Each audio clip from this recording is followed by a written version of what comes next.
honest. Like, that's the heels have come and gone. Third session, it's time for sandals, and that's what's happening now. Awesome. Well, it looks like we're still waiting for some people to come back in, but we just wanted to welcome you guys back again. And we just wanted to thank everyone who's on streaming as well. We're just so grateful that you're able to be with us. I think we have 600 plus people on streaming too. So we actually have, I know, yes. Thank you. So it's pretty funny. Some of the hashtag videos that people sent were actually amazing, of them like just laying in their beds, and they're just in the comfort of their own home, just kicking back, and you know, they're here, they're with us here in spirit and on streaming. So thanks you guys for doing that. And you guys did some really funny hashtags and some really great ones. So we're gonna, now is time to show some of the hashtags that were actually submitted, which is awesome. We thought it would be fun to show some of them to you guys. And then also, I'm gonna be giving away the 3 categories, which is funniest, most creative, and then what else do we have? Funniest, most creative, streaming, and then selfie with book. The streaming one we'll be sending, for you streamers, we'll be sending that later. So we'll get in touch with you and let you know. What's that? Oh, hey, that's me. All right, cool. Okay, so, okay, here we go. So wait, stop. Can you slow him down a little bit? I'm like, wait, don't, wait, okay. Okay, can you start him over again? Let's go slow. There we go, yes. Just cute couple like you guys. Okay, we can go to the next one. I'm going to give them away as the winners come up too. Yes, you, my friend on streaming, that's amazing. You added the emoji on your screen. We love you too. You're awesome. We really liked that one. Okay. And then here's all of you beautiful people. Woo! You guys should all win something for sure, but that was super fun. Okay, we can go to the next one. Yes, beautiful. I don't know if you guys are all a family. Are you guys all a family? At the same church, yeah. So church family, yeah. All right. Yes, you guys are cute. Love you guys. Yes, you're amazing. I like your selfie. That's really good. And then this little crew, look at that. Look at mom holding up all of her stuff like they have all those ebooks, their little kids and stuff. So this is actually the streaming winner, because I love kids and they're so cute. I have to like, yes. So mom, we will send you the book, the God Secrets book. Hopefully, I don't know if you have it yet or not, but you have a second one if you do. So there's our streaming winner. Okay, we can keep going. You guys, whoever you guys' little crew is, very cute little crew. Okay, we can keep going. We loved this. Who are you guys? You're laying on the floor? Is that? Yes. We thought that was very creative. We liked that. Okay, we can keep going. This is some of our staff and volunteers. We just wanted to show you them because we think that they're really cute and we're really grateful for them. And then this, you're on streaming. That's you, Rodney. Rodney helped us with our house. He was one of the realtors on our God house. And he loves Jesus. Both of our realtors love Jesus. They loved the whole story. So hello, Rodney. Yes, it's so good to have you. Yes. Okay, wait. Go back on that one. Okay. Now, let's take a quick look. Okay, can we just talk about the fact there's some little lips with a little hand, like the book is whispering secrets to him. Can you guys see that? That's hilarious. And I named that one the Book Whisperer, and you win the best selfie with book. So come on up. I just thought his face was funny at first. Like, that's a funny face. I like that. And then I see and the hand even has the God Secrets band on it. Do you see that? You have skills. Good job. Nicely done. That was really funny. Okay, you, again, you can't win twice, but I would have, if I could have, made you win twice. You're removing the workbook out of the bakery display. I like that. I thought that was hilarious. Love you guys' little expressions there. Love your selfie. It's amazing. You can keep going. Okay, this is just hilarious. Okay. You, streamer, you're hilarious. I liked that. We all laughed so hard. And I just named this one Legs. And you are actually the winner of Funniest. And you're a streamer, so we're going to send this to you as well.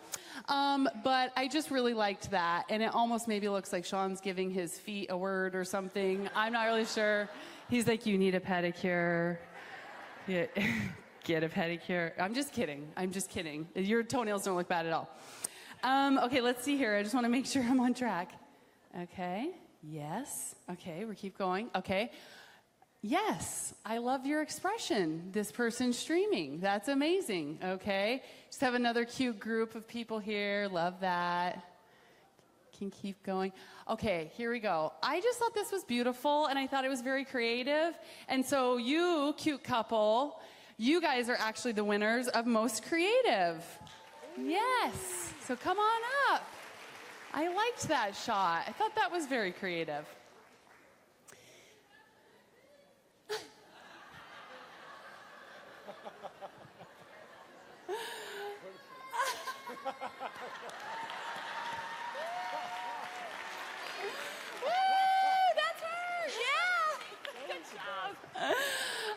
That's fun. And then we may have a couple more. We thought that was beautiful. We thought it looked like a little rainbow. Like, yes, the promise of God coming down on you guys. That was just amazing. And that was it. So you guys, well done. Thank you for participating. So fun. I love that.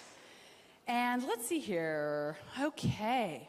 Okay, so just a reminder, we do have the book signing right after this session. It'll be right outside, and Sean will be signing books if you guys want to have your book signed or anything really signed until 10 o'clock. So that's that. And then let's see here. I think that's good. And I'm actually going to invite Sean. Yeah, come on out.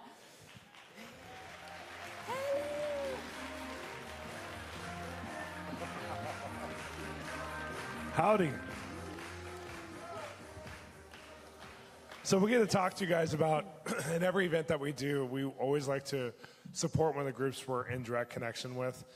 And one of the groups that we are on the board of, the advisory team of, is a group called Justice Rising. And Sri and I are extremely passionate. Actually, they came out of our ministry years ago, and we've been partnering to them for as long as they've been going. Cassandra and Edison Lee. Cassandra came to us like a young Heidi Baker. She went through an internship that we did at our church locally here in Los Angeles. She's from Canada. And she told us at one point, I feel called to war zones. And I said, Cassandra, I don't know what that is. I don't know that there's a calling to war zones. I've been to some war zones, but I don't know. She said, no, I feel called to bring the light in war zones. That's my lifelong calling. And she was in her early 20s. And Jennifer Toledo and I were both, that's one of our pastors at Expression. She and her husband are the senior pastors now. We were both a little bit nervous about it because she was getting dead dropped into the middle of Congo in places the United Nations wouldn't even go to do assessments. And pretty soon she started some schools, and they did it under our old justice group. And then she started her own ministry, Justice Rising, with her husband, Edison. And we are so proud of them because they now have 1,200 students in several schools in a war zone that would never have the opportunity to go to school. They just got back from doing an assessment. They do Congo right now. They did an assessment in Syria where they're going to start partnering to a school and then creating schools in the Syrian conflict. And so we want to give you the opportunity. We wanted to show you, maybe you want to take over this part. Yeah, Sean and I just, a big part of, when we were thinking about this event, we're very, very, very passionate about kids and justice and period, but especially kids that are in an underprivileged part of the world, in a developing nation. They have very little opportunity, and they're in trauma. And so the reason that we just want to talk to you guys about them is just because we have such a longing to see these kids redemption hit their life. And so where they're living in a place of just trauma and chaos and war, we love being a champion for this organization because these little kids come in. They do trauma therapy on them. They get to go to school, and they do all kinds of great programs. But we just wanted to run through a couple of the things that, if we could have that first slide back up real quick. We just wanted to just educate you guys, and just, I love what Sean said recently. He was talking about justice, and in the midst of like when terrible things happen in our nation, bombings and terrorism and all of that, we have an opportunity as people of God to kind of just almost kind of do something on the offensive, as far as like, okay, Satan, sometimes there's terrible things are happening, but we can be proactive by partnering with what God is doing and the justice that God is doing around the world. And so like Sean and I are like just like huge proponents of these guys. So we just wanted to share a little bit of this with you guys. But they have 6 schools in operation. They have 1,200 plus students enrolled, 50 teachers and faculty. They do the active, it's water sanitation and hygiene programs across 3 communities. Storytelling Movement, which is a PTSD counseling program for children dealing with trauma from war. And the Leadership League, which is amazing. It's youth discipleship program for former childhood soldiers, and provides them access to education, community, soccer equipment in exchange for laying down their arms. So it's like rehabbing kids that never really had a choice. And so we're just like super, super excited about them. They just did an assessment over in Syria, and they're going to partner with a few schools over in Syria to rebuild. And so we just wanted to tell you about our amazing friends, and just give you guys an opportunity to just know about who they are. And then also, if you guys were interested at all just in justice missions, you guys can switch to the next slide. You can also partner with them if you want to. We didn't want to do anything about us further. We just wanted to try to bless outward to them. If you guys have any interest in that whatsoever, we just kind of wanted to champion them, and they're just such heroes to us. So we just wanted to share that with you guys. So we will have connection on this on our Facebook and our Twitter and all that. We'll follow up so you guys can find Justice Rising real easily. If you're a pastor and your church wants to adopt a mission or even build a school, when you go to justicerising.org, you'll see that there's actually schools your church can build with them that could be branded with your ministry as well. So they do it both with secular organizations and Christian organizations, but Edison and Cassandra are wonderful, wonderful Christian people. And so I just encourage you to get involved and do something. If you've never done anything in a war zone before, do it with them. Yeah. Because things are happening that just miracles on a level that we're believing for the rebuilding of these countries, these nations. And it happened for Korea. It's happened for Israel. Why not Congo? Yeah. Why not Syria? And so we're believing for that. So thank you guys for listening to our little pitch for Justice Rising. We just wanted to tell you about them. And you can give tonight. The number's up there if you want to give, or you can find out more about them later and on our website or on their website. Yeah. So I think, were you going to... Doing a video. Yes, we're doing a video. So we have a couple videos for you to watch. The first one is about God's Secrets, the book. The second couple videos are just testimony videos about words of knowledge, just to provoke you some more. Then we're going to do an interview and then some prophetic ministry. So it'll be really fun, and some questions and answers too in the middle of that. So feel free to watch the video. When God gives his thoughts to us, many times he tells us real-world things about people and places and industries and countries, geography. He tells us things that we would have never known if he didn't interact with us. We couldn't research him, and if we can get the information, we still wouldn't get the heart behind it if we did research. Words of knowledge are God's divine intelligence that he gives those who will draw close to him, who will become his friends. I believe that God will take us on a journey where he'll develop our faith, develop our character, develop our love, and as he does that, he can develop not only the message of the gospel, but the power of the gospel within us. Is there a Kenny or Kenneth Ray and a Patricia Lou who came together? Come on! They're out there in this section right there. Is 1, 2 anything? Like January 2nd. Is that anything at all? Yes! Is this an anniversary maybe? This is your anniversary! Yes! Jesus loves your marriage! Is there anybody who connects to us? It could be a dog, it could be a person, I don't know, like Bootsy Bugs.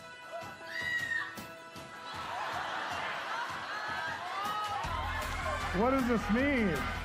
My nickname is Bootsy. My last name is Bugs. No. Is May 2nd or 3rd something? May 3rd is my birthday. Come on. Are you a junior? I'm named after my dad. Yeah, I feel like God is he's showing me your father and his love for all the family in Oklahoma. And all the prayer that's still going on because he's with Jesus. And there's so much prayer, Bootsy, for your life to come into its full success. And the full measure that you're called to, the full measure that you've been very misunderstood in your life at different points. And God is saying, heaven understands you. Join me, Sean Bowles, on an epic journey to learn about God's secrets.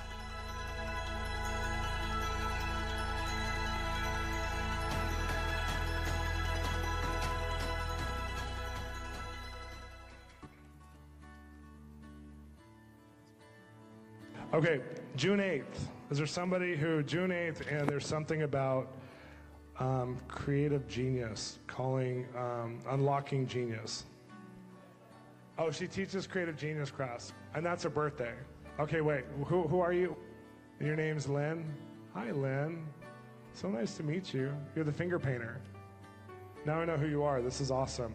I feel like the Lord's saying, look at how I've protected your house. There's something in the natural. And that's how he's going to protect your house in the spirit. Psalm 91, because you have that on your life, it'll be on your family's life. What does that mean? You guys are all excited. There were a couple fires that summer, and I was required to evacuate every single time, but there was this one specifically, and it was wild because the fire actually started on the one and only road up to my house. And it started right on the road. Well, the next morning, I couldn't wait to get up there because I was so scared and nervous. I got all the way up to my house. Because of the way my porch lies, I mean, I had an eagle's view of everything that was happening, and it was wild. I could see the smoke going this way. I got to see these huge airplanes dumping their retardant. I mean, they were flying right over the top of my house. I mean, so close. It was better than TV. And said, well, you are one lucky woman. He said, you have no idea. He goes, come here, I want to show you something. And he showed me this line he had drawn in the sand. And he said, Lynn, I told my firemen that if the fire crosses this line, they're out of here. There's no, get out of there, now it's your lives, and I want you down the hill. It was 1 inch. 1 inch. From the line he had drawn. I mean, literally, like nothing, you know? And it made me wonder, how come they didn't run before, 2 inches before the line or something? It was 1 inch, and that's where the fire stopped. Wow. Completely protected. There's fire all the way around your house, and you were protected. So this is a signpost from God of how he's going to protect your household. You need to say, it's a parable, your household. That makes me, think about how, if the metaphor is there for my family and protecting my household, how it can really look bad. But I can have faith.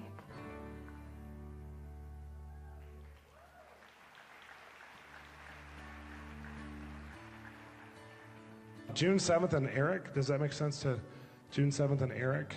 And Eric's, I believe, white. And are you married to a Hispanic woman? I actually looked behind me to another Eric and asked, is that you? And he said, no. And then I realized that's our anniversary. And you're like, can you stand next to each other for just a second? Just go. And then who over here reads Spanish? Does anybody read Spanish? Come over here. If you read Spanish, come over here. I don't speak Spanish, and I wrote something for your wife in the tongues. Can you read that and tell me if it's real? Estoy bendecido por tener una madre como tú. Eres una madre a todo dar. Como tú, no hay nadie. Absolutely. And the interpretation is, I am so blessed to have a mother like you. You're a totally charged mom. You're a way cool mom. There's nobody like you. That's amazing. The Spanish that he wrote down was not like grade 1 Spanish 101. It was actually very inflected and high-level Spanish. Wow. Right, like, Yeah. It used a colloquial term. Yeah. Most people who study Spanish in school, even if he studied Spanish in school, he wouldn't know that term. Very native. The expression "a todo dar" is not, something that you will translate or say. You will say like "excellent mom," but "a todo dar" is very, colloquial. Is that what you said? Very, you something that if you were born in that country. Even the translator, you could see he had a difficult time translating that because it's such a deep phrase in Spanish to the Spanish people. Right. Is there 4 kids for you too? That's our number today, 4 kids, and it's a musical family of kids. They're all musical, right? They're all little, but do they love music already? Yeah. Yeah. Samuel, our firstborn, has always been into drums from a baby. He was drumming and loved to do that, and we even got him a little drum set, which he loves to play. Yeah. Now he's learning piano. He sings. Lessons. And Abigail sings while she eats. Yeah, we are definitely a musical family, yeah. He sings, I sing, play a little guitar. I feel like the Lord even gave you a divine appointment with some business leader as a picture of people he'll connect you and your family to. I don't know if it was John Maxwell. When I mentioned him, it reminded me. Did you ever meet John Maxwell? It was a quick thing, but I met him in person. See, it's a picture. It's a prophetic picture that you're gonna meet people for your kids' future. Your kids are gonna be so provided for, and they're gonna look back at you guys as parents, and they're gonna say, you were the coolest parents. You guys are the most amazing parents. You guys are my favorite. They're gonna say, Mother, I love you. I'm telling you, you're gonna have a rich kids. They're gonna make you famous because of how they love you and because of how you love them. When I got this word, I was going through a time that I was feeling like, this is like it, like always, with the kids and always at the house and always, the diapers and cooking and cleaning and do it all over again and all the mess. And I was feeling like, kind of like stuck. And so hearing from God that I am raising champion kids, that I am a champion mom, I've been able to remember this and to say, okay, he's teaching me to be that mom, to be that champion mom, and to train and to raise my kids like champions. Wow. Oh, I don't know what to do with that now. I'm like, wow, I have Spanish on my iPad right now. That's amazing. Isn't that cool? Like, I mean, every mother needs to hear something when you know that somebody got tongues to tell you. That's like pretty crazy.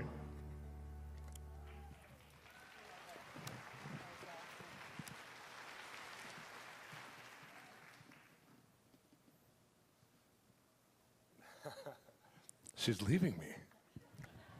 I forgot my microphone. Oh, that was so fun. The Mission Church in Vacaville put that together, put those interview videos together from times we've been with them. And we just so enjoyed them, and they just did such a great job. We're going to actually put together a lot of those videos ourselves, just because it shows you the power of the before and the after moment. Yeah, they made all that, and we were like, can we share that? Those are so amazing. Those are just some of the people from their church, so they just kind of did that on their own, so it was pretty neat. But so we're going to take this time just to, I'm going to interview my husband, and lots of people, including myself, honestly, when the whole kind of part of this encounter started breaking out, it was like, just lots of questions like, well, what does that feel like? And what do you, I even wanted to know a lot of things. So we wanted to kind of just, I wanted to just give a little bit of a chance for Sean just sort of to share about his process and some things that might be helpful just from his experience and what he's been through and what he's learned in these last 3 years. And tell us a little bit about, so we were kind of newly married, about 1.5 years in, right? And a new baby and doing all of that. And we were getting ready to write Translating God, right? No, we weren't even there yet. Oh, okay. No, we got married and we got pregnant, I think like 6 weeks after we were married. So we had a baby and she had colic. So she was screaming and crying all the time. And we were pretty traumatized. Your dad had just passed away. Yeah. And we had discovered through our counseling process that I didn't want to be a senior pastor anymore, that wasn't my calling, that I felt like God was releasing me, and that you were feeling like our whole life needed to be really pointed and aimed at like what God had really called us to, like the greater things. So we knew we were about to enter into a season of promise. And I said, I just don't know that I'm going to do prophetic ministry ever again publicly. I think it'll all be behind the scenes privately. And I just made that decision and went on a conference in Korea that burned me out because I literally prophesied over everything that moved, including dogs and cats. Just kidding. But it felt like that. And so I was getting back. Remember, we were going to go to Idaho together, and you were sick. Yes. Yeah. And so he was kind of in a place where he was like, yeah, I think like, long term, I think I'm probably going to maybe sort of just, not prophetic ministry maybe won't be on the forefront. I might go into kind of more of the focus on the entertainment industry and, still do, prophetic stuff. I still like it, but I just don't want that to be my main focus. Don't you love that when you do that? God's like, well, or that, we can do this. And and so you, do you want to tell us a little bit about the kind of how you entered into the encounter and God started sort of bringing you into a new place with the words of knowledge? I just think of how you don't know you're jaded and cynical until God confronts you with it somehow. And so I had a real open heart to God. That part hadn't changed as far as who he is, his love nature. But as far as the prophetic charismaniacs and the Pentecostals, I call them instead of Pentecostal, I just felt like I was around a lot of the church that was a little bit too wound up. And so I was going to a conference, and they were great people, and I had prophesied that they would get a building in their city that was condemned, but it wasn't really condemned. The cops and the city officials just didn't know what to do with it. And I told them it was behind a grocery store and where it was, and the whole thing was boarded up. And they were given this building for like $200,000 in Idaho. So they were in shock. They wanted me to come and commemorate it with them or christen it with them. And so I had said yes, but she was supposed to come. So she was coming with Hartley, and they were sick. She couldn't fly. She had a sinus infection. And I was getting back from not seeing them for like 10 days. So I didn't want to go without them. And I was thinking, oh my gosh, I'm going to be there for 2 days, or I guess just 2 sessions. I don't want to even go. This isn't my thing anymore. I'm not doing prophetic conferences anymore. This is like a little church. I don't want to do this. So I was not in the mood to go at all. And the first session was legitimately bad. I called her and I told her how bad it was. And it was my fault, because I didn't want to be there. So I was like, I was jet lagged and I was terrible. I made bad choice in my heart and I wasn't present with them.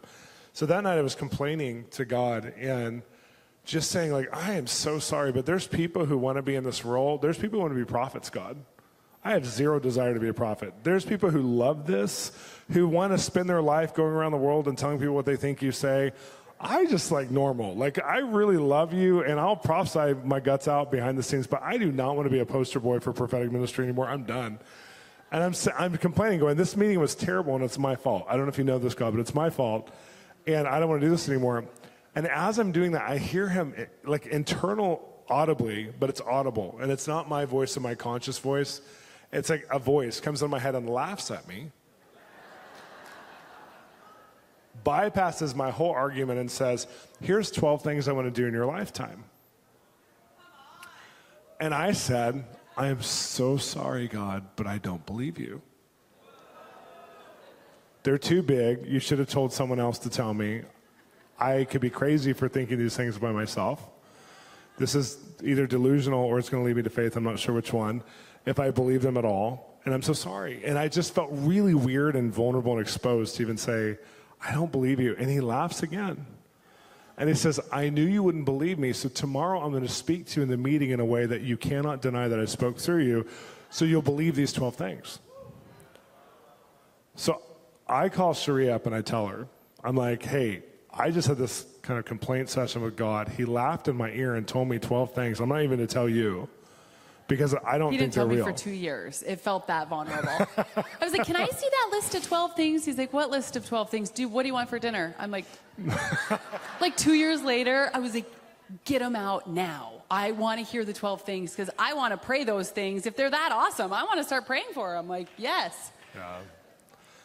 That wasn't fair of me to hold it, but It's okay. but it was really funny. So the next day I went to the church, and on the way there I went to a coffee shop, and it was in a grocery store, and I ordered my coffee, and I hear that voice come in my head again, and it just felt like love. It felt like it was the most exciting thing, because I'm like, I've heard your voice before, and I've had some incredible encounters, but I'm genuinely excited about the potential of this, but it also scares me to death. So, because if it's not God, I'm going crazy. And if it is God, then I have to believe in some pretty huge things. And so I hear the voice again, and the voice, he says, there's Debbie. She works in the bakery department, and her daughter has passed away. But I let her visit heaven, and she saw her daughter, and she's writing a book that's going to help Christians be delivered of grief, specifically Christians being delivered of grief. And you're to talk to Debbie and tell her that this experience was real, and the book is in my heart too. And I'm like, this is awesome. So I run to the bakery. Like, I have my coffee, and there's an 18-year-old kid there, and I go, hey, where's Debbie? And he goes, there's no Debbie here. And I'm like, no, where's Debbie? And he goes, there's no one. I think it was actually the name that was dying, but there's nobody named Debbie who works here. And I go, oh my gosh, I'm going crazy. I hear voices. It's happened. That thing happened. No, it couldn't. Am I crazy? And so they ended up telling me the wrong time for the church service. So I drive to the church service thinking I should tell them I'm having a breakdown. But I get to the church service, and worship was over. So right when I walk in, they called me up. I'm like, no. And so I get up there, and I verbally process what just happened. Not the whole night before, but I just said, I'm sorry, you guys, I'm a little shaken in my faith, because I thought there was this woman who worked at the bakery, who runs the bakery, named Debbie, and her daughter died, and there's no one who works there named that. And the pastor's wife, one of the pastors was a woman of the husband-wife couple. The wife says, Debbie's my best friend. She totally runs the bakery. What are you talking about? And I go, of that Fred Myers? And she goes, yes. And I'm like, that stupid 18-year-old, I hate him, I was so mad. I was like, how dare he, And then it hit me like, I said, did she really have a daughter who died? And she goes, yeah. And I'm just sitting there stunned. And then I look at this girl, and I'm like, did you graduate a school that had this as their mascot? And she's like, yeah. And I'm like, and you had a law degree with social justice and master's and whatever. And she's like, yeah, but you worked for somebody in that field who abused you, and because of that, you left the field. But God wants to send you back into that field to seal people's hearts with his justice system, and you'll never arrive at who you're supposed to be without going back there.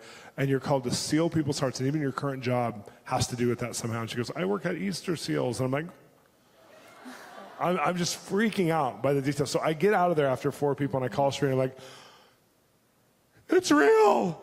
It's real. And she's like, oh, that's cool, honey. Tell me. And sometimes we're both on the phone kind of like stunned. And I'm like, wow, that was like the most important day of ministry of my entire life. Too bad it's over. And she's like, how do you know God's not going to do this again? I go, well, honey, like it was cool, but like that's it. Like that was great. Like she's like, what are you talking about? Like this is what God's doing now. I'm like, honey,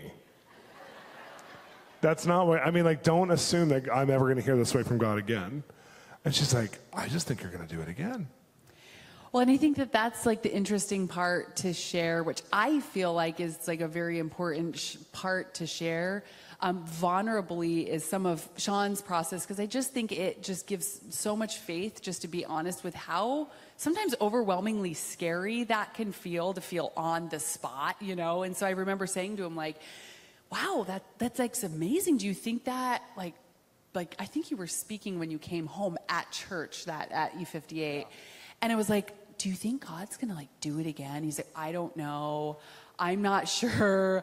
I'm really not sure. And I was like, well, just try to go for it. But easier said than done, right? I'm like, just like totally take a risk and just put it all out there, And I remember in the earlier days, back three years ago, like I think it's just so important to share like how much faith and risk, and it was hard for you. Do you care if I tell the Bethel story? We were up at Bethel, so this is kind of like new, like within a month or two.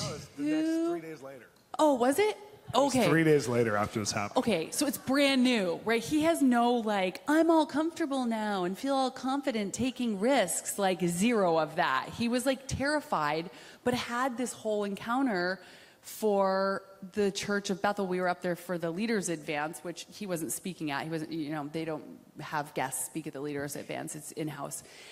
And so he's like, I think I have an encounter for Bethel and for some of the people in Reading. And I was like, what are you going to do? And he's like, well, gosh, I don't want to be, I'm not a self-promoter, but I certainly don't want to hold back something. If God has something for them, I want to honor that. I want to steward that. And so he told Bill, Bill's like, yes, we're doing it. And Sean was like, okay, like, dang it. Because he is like brand new into this new thing. And so I was like, how are you feeling? He's like, yeah, I'm terrified. Like, if I get up there and bomb in front of the entire Leaders Advance, that stinks. Like, that's the worst. And so anyways, we're on our way to the meeting and we're stopping by Starbucks. And Sean's in the driver's seat, and we order, and the guy, like, hands our Starbucks out to us. He's like, all right, thanks, have a great night. And instead of Sean saying thank you, he just goes, help.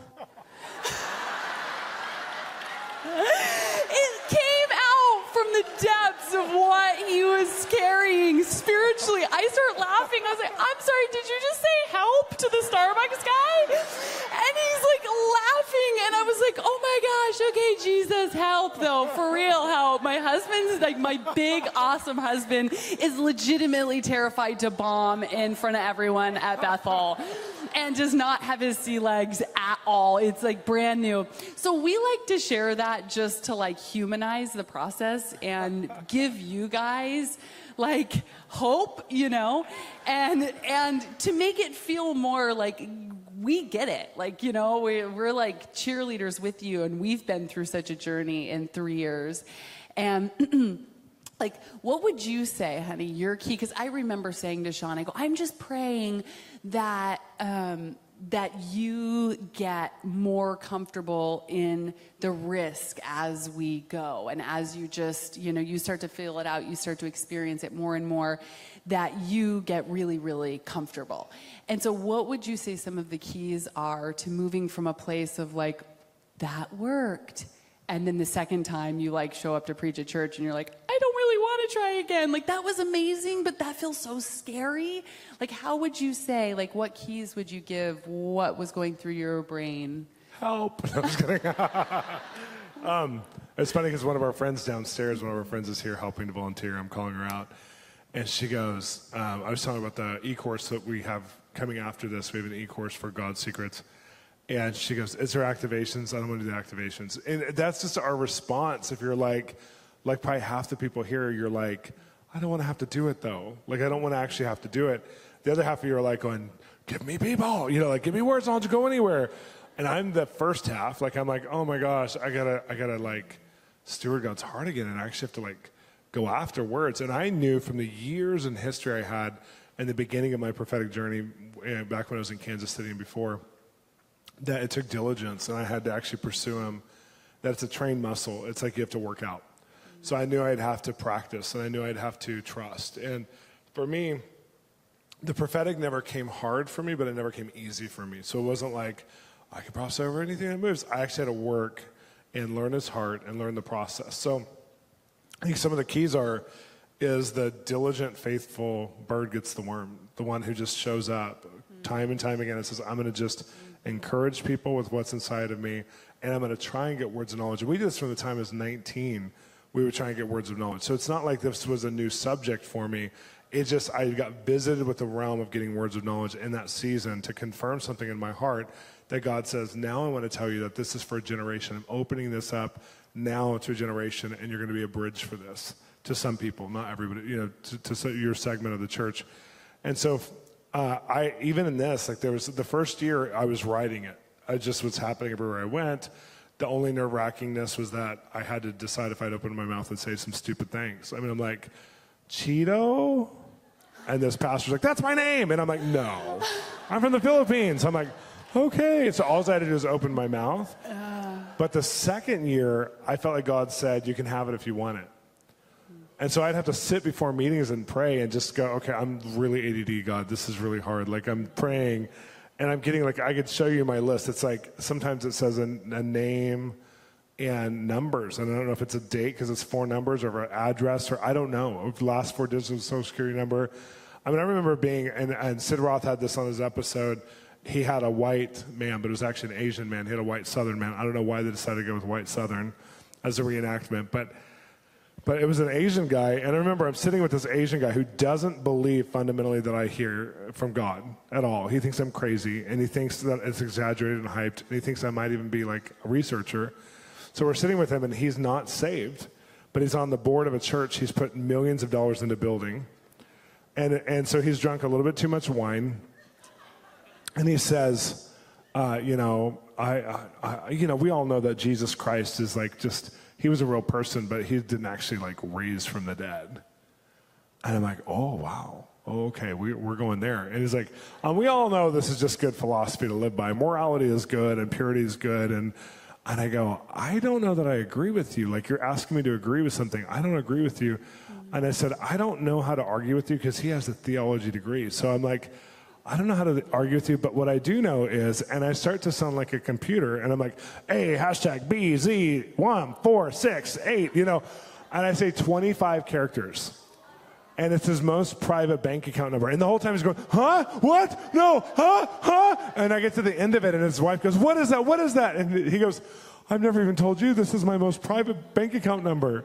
His wife doesn't know. And he's like, God is real. God is real. God is real. And he's freaking out. Like, God is real.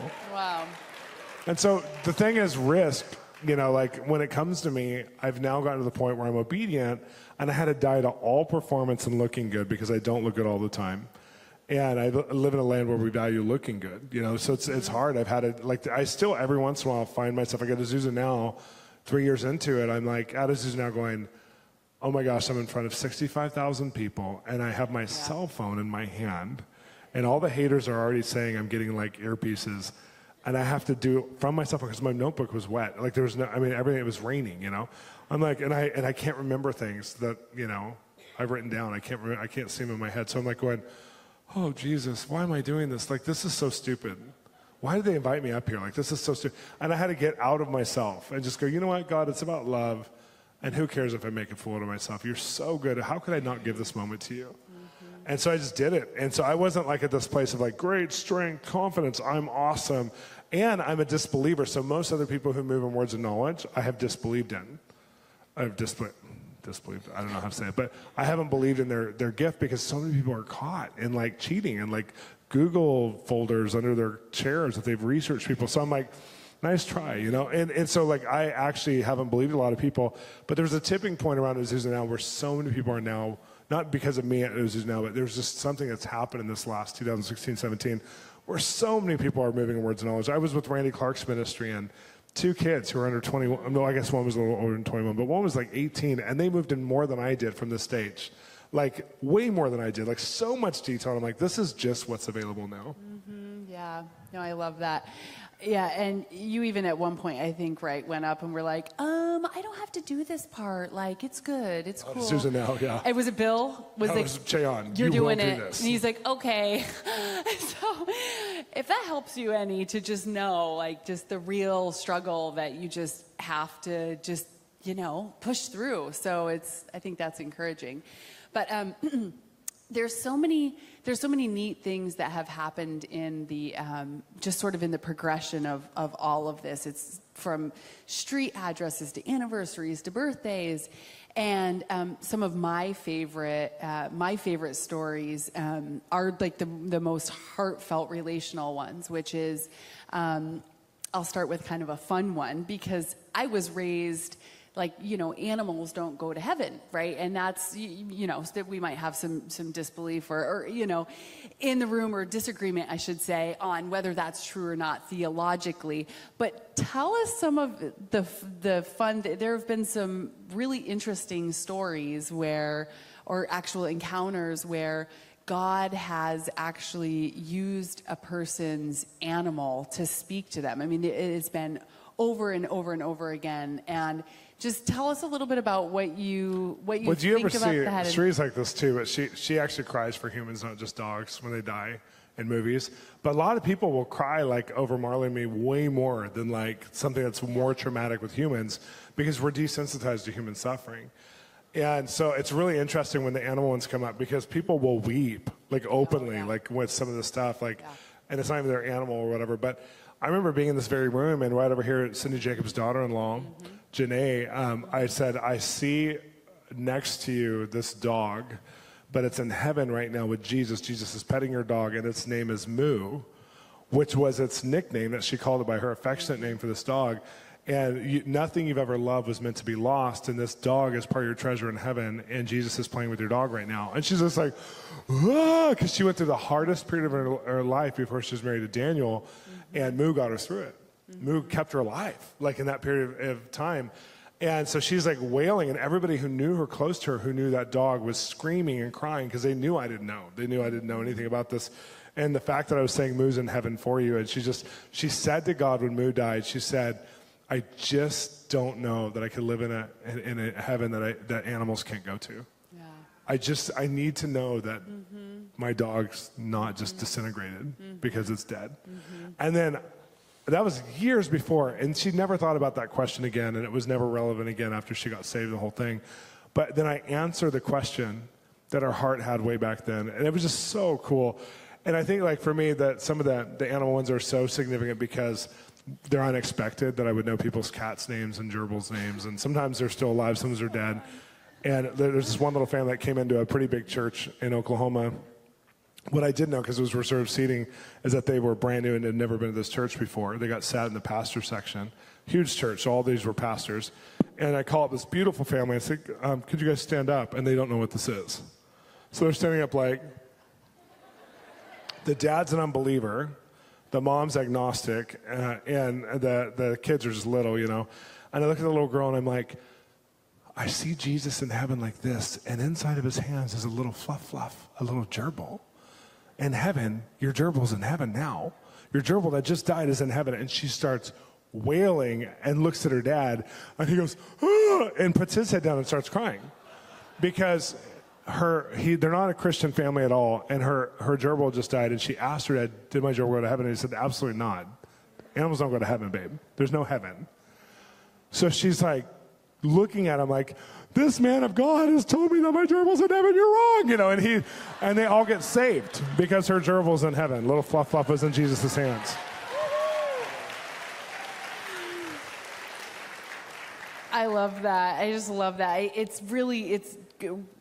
really sweet to see how, one thing I've loved watching is, and I tell Sean this when he does this, and we're going to talk next kind of about some of the cloud of witness encounters you've had too, but just the incredible amount of love that God is just, and there's definitely like destiny words and things, you know, foretelling about what you'll do, but I see so much of what God is doing right now, and just the healing grief wounds, assuring people, bringing comfort, like just, it's so love-based. It's so like God comforting people. I just see it. That's why I cry so much when you just see those moments where it's like, he cares about the things we care about. Like, he took time for a little girl who was devastated and took the time out to be like, your hamster is in heaven. That's beautiful. Like, that's so tiny, but not tiny. It's amazing. So I find that those things, that they're so creative and so stunning, just because it proves to him how much he actually cares about the things that we care about. So I love that. But so tell us a little bit about, I'm sure some of you guys have seen some of this, but with the cloud of witnesses, some of those encounters. Tell us a little bit about... It's interesting because it's one of the more controversial things that happens, and this is beyond words of knowledge, where all of a sudden I'll see into heaven and I'll see someone's relative who's there. And for some reason in the church we have so much superstition that we think, well, that's all on pause until we get there, so we can't look, we can't see, we're not allowed to, because we're not supposed to interact with the dead, but our family members and everybody who's in heaven is not dead. They're part of eternity. Now, I'm not saying we have invoked them or anything. We're not channeling. We're not trying to talk to them.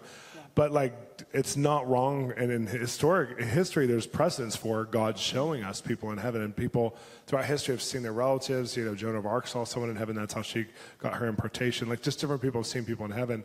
And because of the inordinate kind of focus in the Catholic Church on praying to the saints, a lot of us have lost touch with what heaven is, which is the place where everyone who knew Jesus goes to and is living in prayer until the whole thing is done.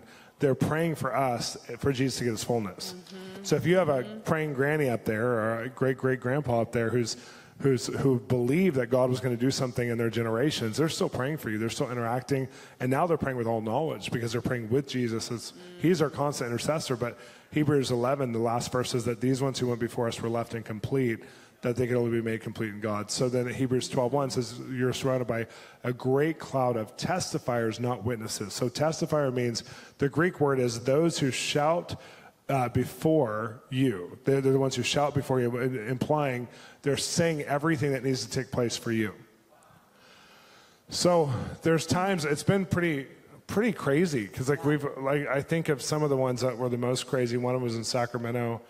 You didn't happen to be with me at that one. She's been with me quite a few times, but there's a name I got, just a random name, and it was an African woman's name, and it was a first and last name, and no one had that name there, nor would there be anybody who would have that name there. But there was a doctor who said, I have a client who's named that, a physician. And I said, is she someone who would be open to hearing the word of the Lord? And he said, we've never talked about her faith. And I said, would you be willing to risk texting her and seeing if I could talk to her at some point the next couple of days when I'm here? I said, you know what, I will. He goes, I really believe in this. I really will. I mean, so can you imagine you're a doctor and one of your patients gets called out in the meeting? So he takes a risk and says, I know this is unprecedented, but I am at this meeting in Sacramento with a Christian minister, and he heard a name, and it's the exact same name as yours, and I'm going to know if you want to have a God message from him. And if you do, call me back. If you don't ever have to talk to me about this. It's fine. You know, like it's... And so the next morning, they had talked on the phone right after he texted that, and she said, I'll come to the meeting tomorrow morning, which I was speaking at. And so she gets there, and she just was coming for the message. And so I met her. I didn't know who she was. She runs up to me, and she's like, you're the man of God. I need to hear your message. And I go, who are you? And she tells me her name, and it's the name. It's a very unusual African name. And I said, would you mind staying for the meeting, and can I share it with you afterwards? Because I just didn't feel like I had the full word yet, honestly. I was like, I don't know what the word is, but I'm so glad you're here. This is weird, you know. And so she and her best friend said, okay, we'll stay. But they've never been to this kind of church meeting. They've only been to African church. So they're sitting, you know, after I speak for a bit, I don't know how relevant it was for them or whatever, but I said, can I give you your word publicly to her? And she's like, I don't even know what this is. Sure, whatever, you know. And I said, you know, I'm seeing a man standing behind you, and this is his name, but he's in heaven with Jesus. He made it. She falls out screaming, and it's her husband who had just died about 1.5 years, 2 years before, and who her pastor at her church told her went to hell because he stopped going to church and stopped tithing. So in her mind and her heart, the love of her life is no longer attached. She can't date anyone else because she loved him so much. She has adult children, and she's just like, I'll never marry again. He was the one I loved. But how can I bear it? He's in hell. So the night before, she'd been laying in bed going, God, I have to kill myself. I know it's wrong, but I'm going to kill myself. My kids are grown up. They're established now. I have nothing left to live for. But if you want to intervene, you can. And she gets a text right then. So amazing. So her friend who came with her says, just talking with her to me, and I start, because she's fallen down. Her friend says, her husband died. We thought he was in hell. This is incredible. And I go, does she have 2 children? These are their names. Yes. Is this the business she's in? Yes. Is this what else she's in? Yes. She has so much more to live for. Doesn't she understand that? And I'm like talking like can't hear me, but she can hear me. She's on the ground. She's never fallen out. She's never seen that. So she's on the ground like, oh, you know. And she gets up and she's like hugging me going, I just never knew God was this good. He's so beautiful. It's so amazing. Oh, my husband's alive, you know. And it just, and I just was so wrecked, just so ruined. I'm seeing, and I was crying. And usually when these things happen, I cry, or else I get really like monotone because I'm trying not to cry. And it just was really, really beautiful. Yeah, That's so beautiful. That kind of stuff just completely wrecks me because people's, like we've seen a lot of grief wounds healed in people, which is just huge because if you have like a massive gaping grief wound, it's really hard to feel like you're thriving in life. But how different life looks after God comes into that and brings peace and encounter, it's stunning. It makes me cry every time it happens. I've seen it a couple times. It's like, oh my gosh, Jesus is in the room and this is crazy. I just love it. I love it. So we have all of you guys here with us who are obviously super hungry to get more, to engage more, to learn what you can. And so, when people who are just, desperate to get into more, to get into the next, sort of the next stage, or maybe just an entry point, like what would you say, like some of the keys are for really activating this? Like, how do you get it started? Like, I remember there was a time in my life where I was just so desperately wanting, this is going to sound funny, I'm just being honest. I wanted to go to heaven. I wanted to have a heavenly encounter so bad. And I woke up for like a year at like 4 a.m. just to pray. And I would like be on the floor and I was like, I just want to come to heaven. I love you. And I never went to heaven. Okay, I'm just going to be honest right there. But I was I just wanted to activate it so bad. So what would you say are some of the keys that just to activate in words of knowledge? I think I'm inquisitive, and so I ask a lot of questions of God. And I've watched a lot of prophetic people in the past rely on their gifting to lead their relationship with God. And I'm very cerebral. So I ask questions like, God, if I see a little picture, what does that mean? What do you think about that, God? What is it? And even implying like emotional intelligence and trying to transpose that over like, what is God really thinking about this kind of subject? So if I see over somebody like they're, discern, they're having marriage problems, Lord, what do you want me to do with that? Like, okay, what do you love about their marriage? Why are they together in the first place? Like, what can you strengthen in this moment? Like, what are something that, so I'm constantly asking questions, and I feel like a lot of people are like, oh, I heard from God, and they stop there. And I'm so far beyond that, not as far as more mature, and I'm so arrived, but I'm just so far beyond that as far as I ask questions, and I'm like, I want to get to the bottom of this.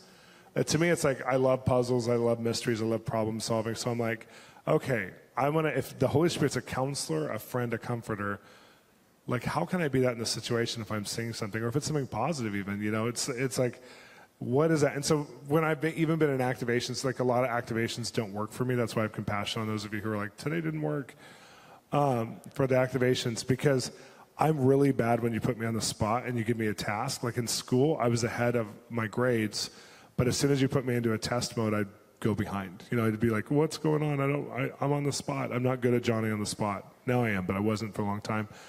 But what I'm really good at is if I'm in my own zone and I say, I'm going to pray for somebody tonight, I'm good at asking questions. And I start out with, what do you love about them most? Like, what's your favorite thing about this human being, God? And then what do they love the most? What do they care about the most in their life, Because that's when I've seen dogs and cats and gerbils, because it's legitimately what the person loves the most, besides maybe one or two humans. And I'm like, and you care about that, God, and then how is their relationship with their family? How is their relationship with you? How is their relationship with, what's your dynamic with them, God? And then I get to other stuff. Like sometimes I'll get to talents and skills. Like, what do they love to do? How do they express their passion? I'm a creative person. Are they creative? Like, how are they creative? What's the thing that drives them the most? What's the people group you've called them to? So I'm asking those questions. And a lot of times I don't hear anything, but I have a list of questions I run through. Like, I'm just in my spirit. It's almost like a plinko of balls dropping and finally lands somewhere. It's like, And so I've learned how to ask a lot of questions because I know Holy Spirit is interactive. So I'm waiting for him to respond. So I think that's one of my biggest keys. The second thing is, a lot of times when I pray and I don't get revelation, I fall in love and I apply the affection I have towards my friends and family, it's towards them. So if I know I'm praying for somebody and I'm getting nothing at all, and if it's like someone standing in front of me, sitting in front of me, and let's say, there's a girl who's around the age of my sister, I'm thinking, this is how much I love Jennifer, God. I'm going to choose to love her the same way because someone loves her this much and more. So I'm going to choose to love her as my sister right now. I'm going to apply that affection, and I'm going to use that affection to drive me to hear from you for her, or at least to agree with her for what she needs in life. Because to ask for prayer is a vulnerable thing. Some of you are in church cultures where you just ask all the time, but the majority of human beings hardly ever ask for prayer. So if somebody's asking for an audience of prayer and I have the time for it, I want to actually like really contend. And so I want to have affection and emotion in it. So sometimes I borrow my affection from family and friends so I can be really present. So those are two of the biggest keys. Yeah, oh, I love that. That's so great. So we opened up you guys for questions to be able to give submit questions for Sean to answer, and so we have some of your questions. You guys submitted some amazing questions, so we're just going to go through some of your questions that you guys had for Sean. Let's see here. So you kind of hit on this a little bit, so we'll kind of talk a little bit more about this, but it says, what advice do you have for someone who desires to hear God's heart for themselves and others, but is challenged by being very cerebral? Being right-brained sometimes gets in the way. Yeah, I mean, I think cerebral is actually really healthy and good too. I mean, I think we're all wired differently, and I'm very intellectual. And so I'm studying quantum physics and studying neurobiology and neurology, but I'm also like painting, you know? So I just think, you know, you're not limited by saying I'm cerebral. Actually, cerebral can help. You might be disconnected, which means you don't know how to connect your heart to things. And that's not a left brain, right brain thing. That's a therapy thing. Honestly, like therapy, sometimes we want that get healed fast thing, so we go to inner healing, and it doesn't always work. It works a lot, but it doesn't always work because we actually need to do some work to grow in who we are and our identity and our emotional health, and that's different than spiritual health. So you can break something off somebody, but they can still have emotional issues that they need to grow through, and I've had some of those, and so I've had to grow through some stuff. So cerebral actually helps you, to me, as a cerebral person who's like, my mind's always on. Other people can go soak on the floor for like hours and be like, ah, and I'm like, why are they soaking? And what are they doing? And what's going on now? And what do you, like, I'm a thinker. I'm like, always my mind's, you know, going, which I love. I don't resent that. I can, every once in a while, enter into more of that place of like, I guess you'd call it like a restful state. But my restful state often involves what's next? What are we doing now? You know, and unless I'm at the beach or something. But so I think you can still ask questions being cerebral, and you can also learn how to be connected. So if I'm going on a date with Cherie, we don't look at our phones a lot. We don't do social media at all. We only are looking at our phones for if our daughter's babysitter's calling or something, because we're being connected and present. So that's what I practice with God, is I'm going to be connected and present with you, which means I'm not going to do all this stuff. I'm just going to be with you. And if you give them that kind of attention and focus, it doesn't matter how cerebral you are or not, you're going to get somewhere connected-wise. No, I love that. That's so good. Here's another question was, why does it seem easier to get words of knowledge for others, but I struggle to hear God for myself and my personal life and wife? Is this normal? It is normal, but it's not supposed to be normal. It's not supposed to be the state of affairs, because Jesus died to bridge you into connection with him. So that means that, and when he resurrected so you could have fullness through him as a person, as you as a person. You as a person having fullness doesn't mean I don't hear from God. It means I actually can feel God and know God for myself. That's part of basic Christian maturity and identity. And so I can disciple myself in the Word. I can feed myself. I can, you know, just all the basics. And so if you don't have that, part of you has been stunted, and you get to grow now. It's like now that you've heard that, you can grow. And it's usually a fast process for someone who's been saved for more than 3 or 4 years. It's a fast process of growth when you're given permission to allow the prophetic and the discipleship journey to be self-responsible. 1 John 2:20 says that you don't need any man to teach you, that you have an anointing within you that will teach you all things, which means you are your own best personal prophet. You're your own best personal teacher. Now, we get spiritual teachers and fathers and mothers, but we're not dependent on them, so to speak. If they're not available, we don't have to say, oh, I wish I had them in my life. I guess I'll just be stunted now.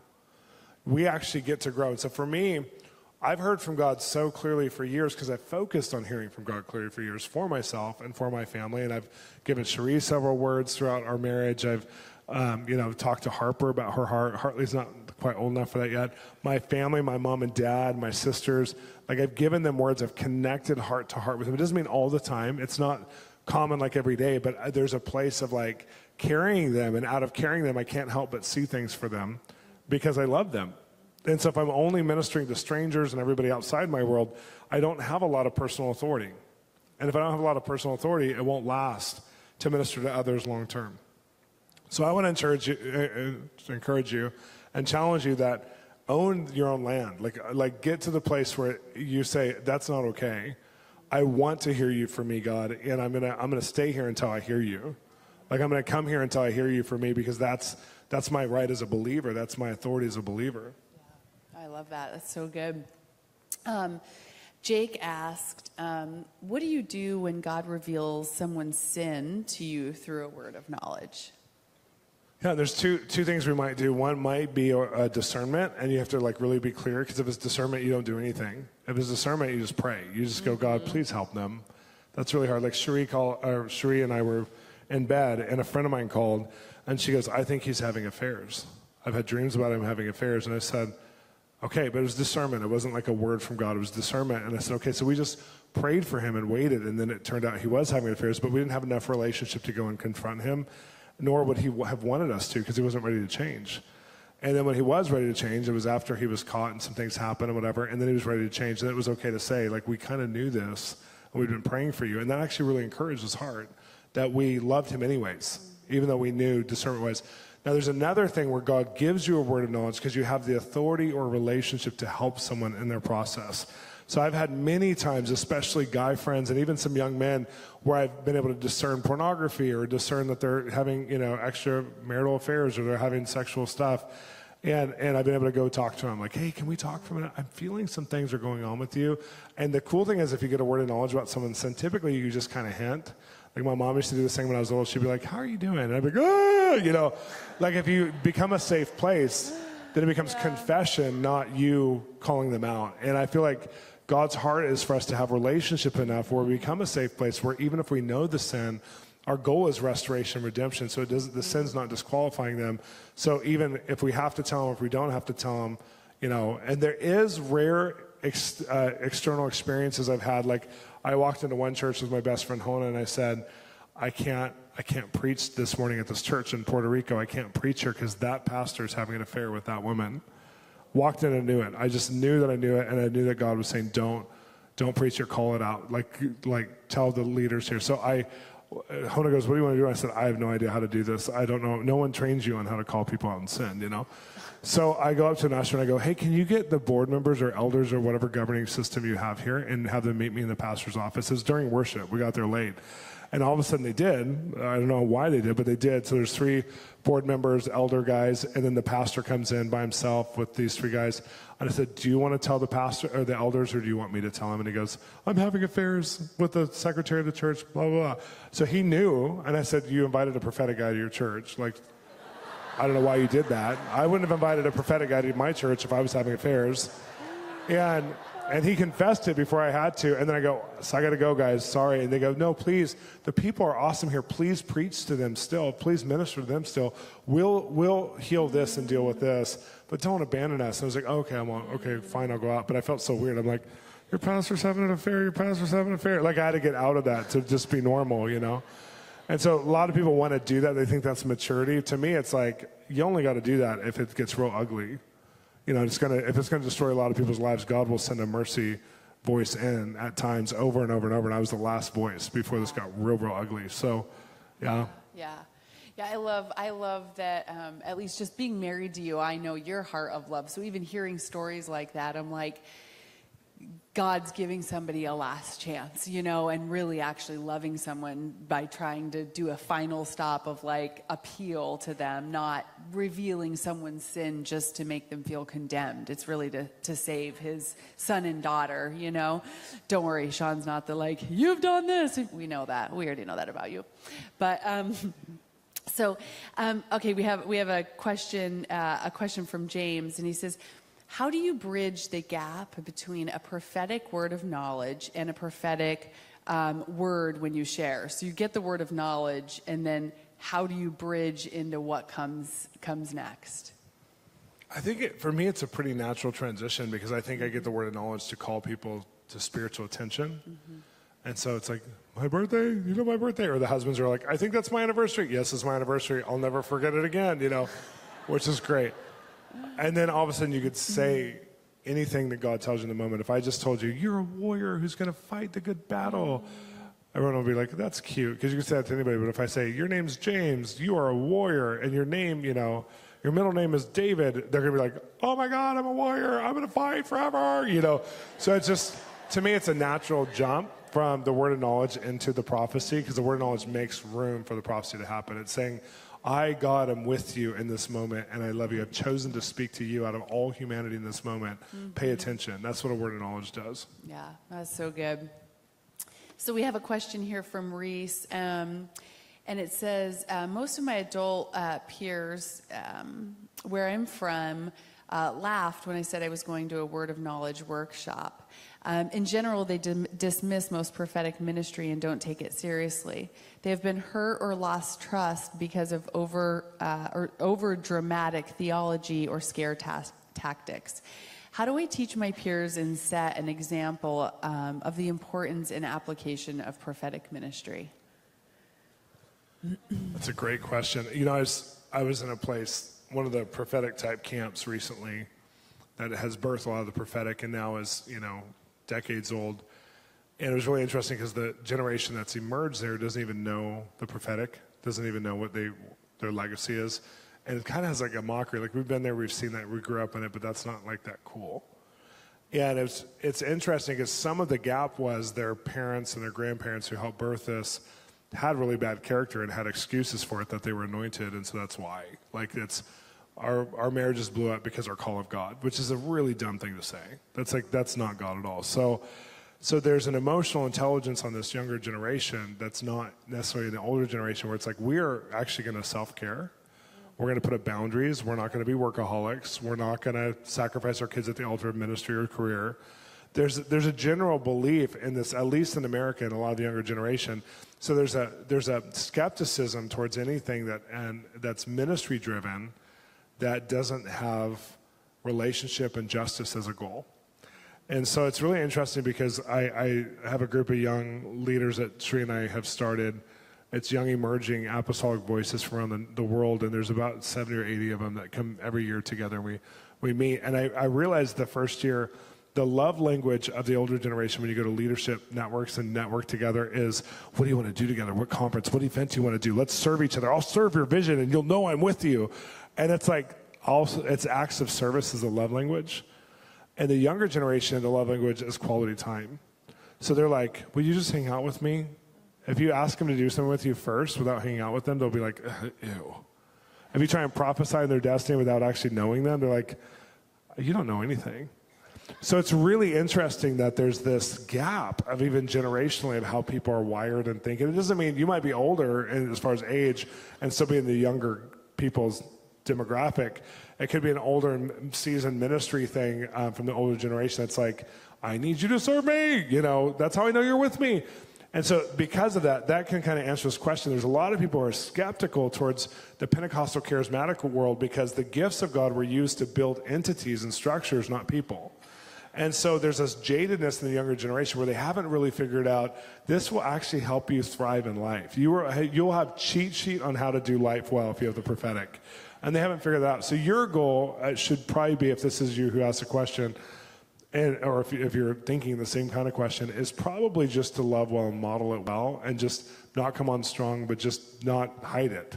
Just this is something I'm interested in, I'm really passionate about. I hope you can go on the journey of allowing me to be passionate about this because I think it makes a difference.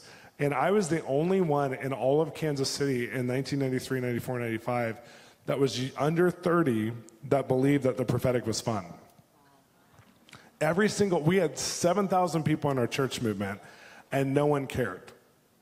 Like, no one under 30 cared. And I'm like, I'd get back from a ministry trip, I just was with Mike Bickle, I was praying for people, I saw all these people healed.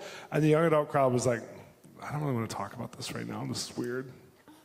They were from one of the most prophetic churches, but they were jaded, and they didn't like how it had been abused. So my job was just to love and be normal and love them well, while they watched my life take off. And many of them came back years later and said, you were my example of a normal, consistent, like you stood for your values, you were real. And so a lot of them later on in life grabbed hold of something because they saw in me a safe place. So I feel like you may not be able to change their mind, their heart, but you can certainly be a model of healthy, you know? Yeah, that's so good. I love that. Because ultimately, you're really not responsible for someone else's walk or where they're at. I think that, like Sean's saying, the most powerful thing you can do is just shine and just be loving and be authentic and genuine and real and just real love. That I think that's the thing that will pierce, is just the love and just the, being genuine. So I love that. This is a great question. Do you need to have the gift of tongues before you give a word of knowledge? Absolutely not. That's good news. I know that people who aren't saved have given me words, Yeah. and so I was sitting next to a woman. Some of you heard the story. It's in my Transcend God book, where she's a woman whose mother just passed away, and she's sitting next to me. We both got upgraded business class, and she doesn't believe in God, so I didn't want to talk to anybody that morning, and she got a really heavy alcohol drink and was like, I'm just going to pass out to the flight attendant. I'm like, yes, we have 5 hours. This is awesome. And she goes, what do you do? And so I decided to be really religious and be like, I train people how to hear from God, and I teach people to connect. So she would leave me alone, because I thought, I'm coming off as really highly religious. Great choice of love. The night before, I'm like, yes, Lord, I'll do anything for you. And now I'm set up, and it's like, I don't want to do it. So I end up she goes, oh my gosh, I'm so fascinated by that, because I don't believe in it at all. Can you just tell me all about it? Because I need to be distracted, because I'm in a lot of pain in my heart. I'm like, ugh. But she was brilliant, and she pulled out the best out of me. It was like the best one-on-one clinic I've ever done. And after 3 or 4 hours, almost the end of the flight, she goes, you know what? And I said, what? She starts to prophesy over me, my destiny. You should do this. You should do this. This is what you should do. Stuff that I'm now just walking in. I go, you know what you're doing right now? And she goes, damn it, I'm prophesying. And she got saved through giving me a word. She didn't speak in tongues. So, no, you don't have to speak in tongues first. That's such a great story. I love that. I love that story. Oh, that's so funny. Well, this one's kind of a great question right on the coattails of that. And this question is from Alice, and it says, are there any pre-qualifiers for people who want to give words of knowledge? I think who want to give words of knowledge consistently and actually walk in a lifestyle of it. Yeah, and the book, God's Secrets Not to Sell, my book, that's why I wrote it, is to help you go on that journey. But I think it's just having a heart of intimacy with God and just saying, God, I want to know what's on your mind. I want to know what's in your thoughts, and I'll live my life around protecting you in relationship to you. I'll live my life protecting that. So I'm going to choose a life that's a high road or a narrow road, because I want you so bad, and I want to protect this at all costs. This is a beautiful thing I'm going to walk in. So for me, I haven't had to protect my gifting, or there's people who love me, there's people who hate me. I haven't had to protect my reputation. But I've had to protect my character in my walk with God, keeping my heart full of love, keeping my heart not jaded, keeping my heart not ugly, keeping my heart available. Some of the people who were the biggest critics of the 90s are now my friends. And I had one guy at a radio program who used to preach against me in the 90s for years, and it was a national program. And the first time I was like, yes, I made it, because Mike Bickle and other people were being on the show. They were being persecuted. This guy was like, wow, I'm in the same league as them. That's awesome, But then later on, it got really destructive. And I remember just thinking, this guy is like a jaded warrior. And it's so sad, because he could be like a Saul who turns into a Paul. And I just start praying for him that he would become that.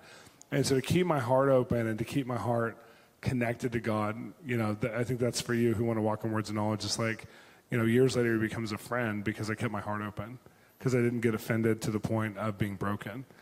And that's the hardest thing as a Christian, is to keep your heart so open to God. And even when I've had friends who are prophetic who failed, like they left their wives, they've left ministry friends who blew it all up to become homosexual or whatever, like ministry friends who got caught cheating or got caught being addicted or got caught being whatever. And I look back and I go, man, the only difference between me and them is that my ministry isn't my identity.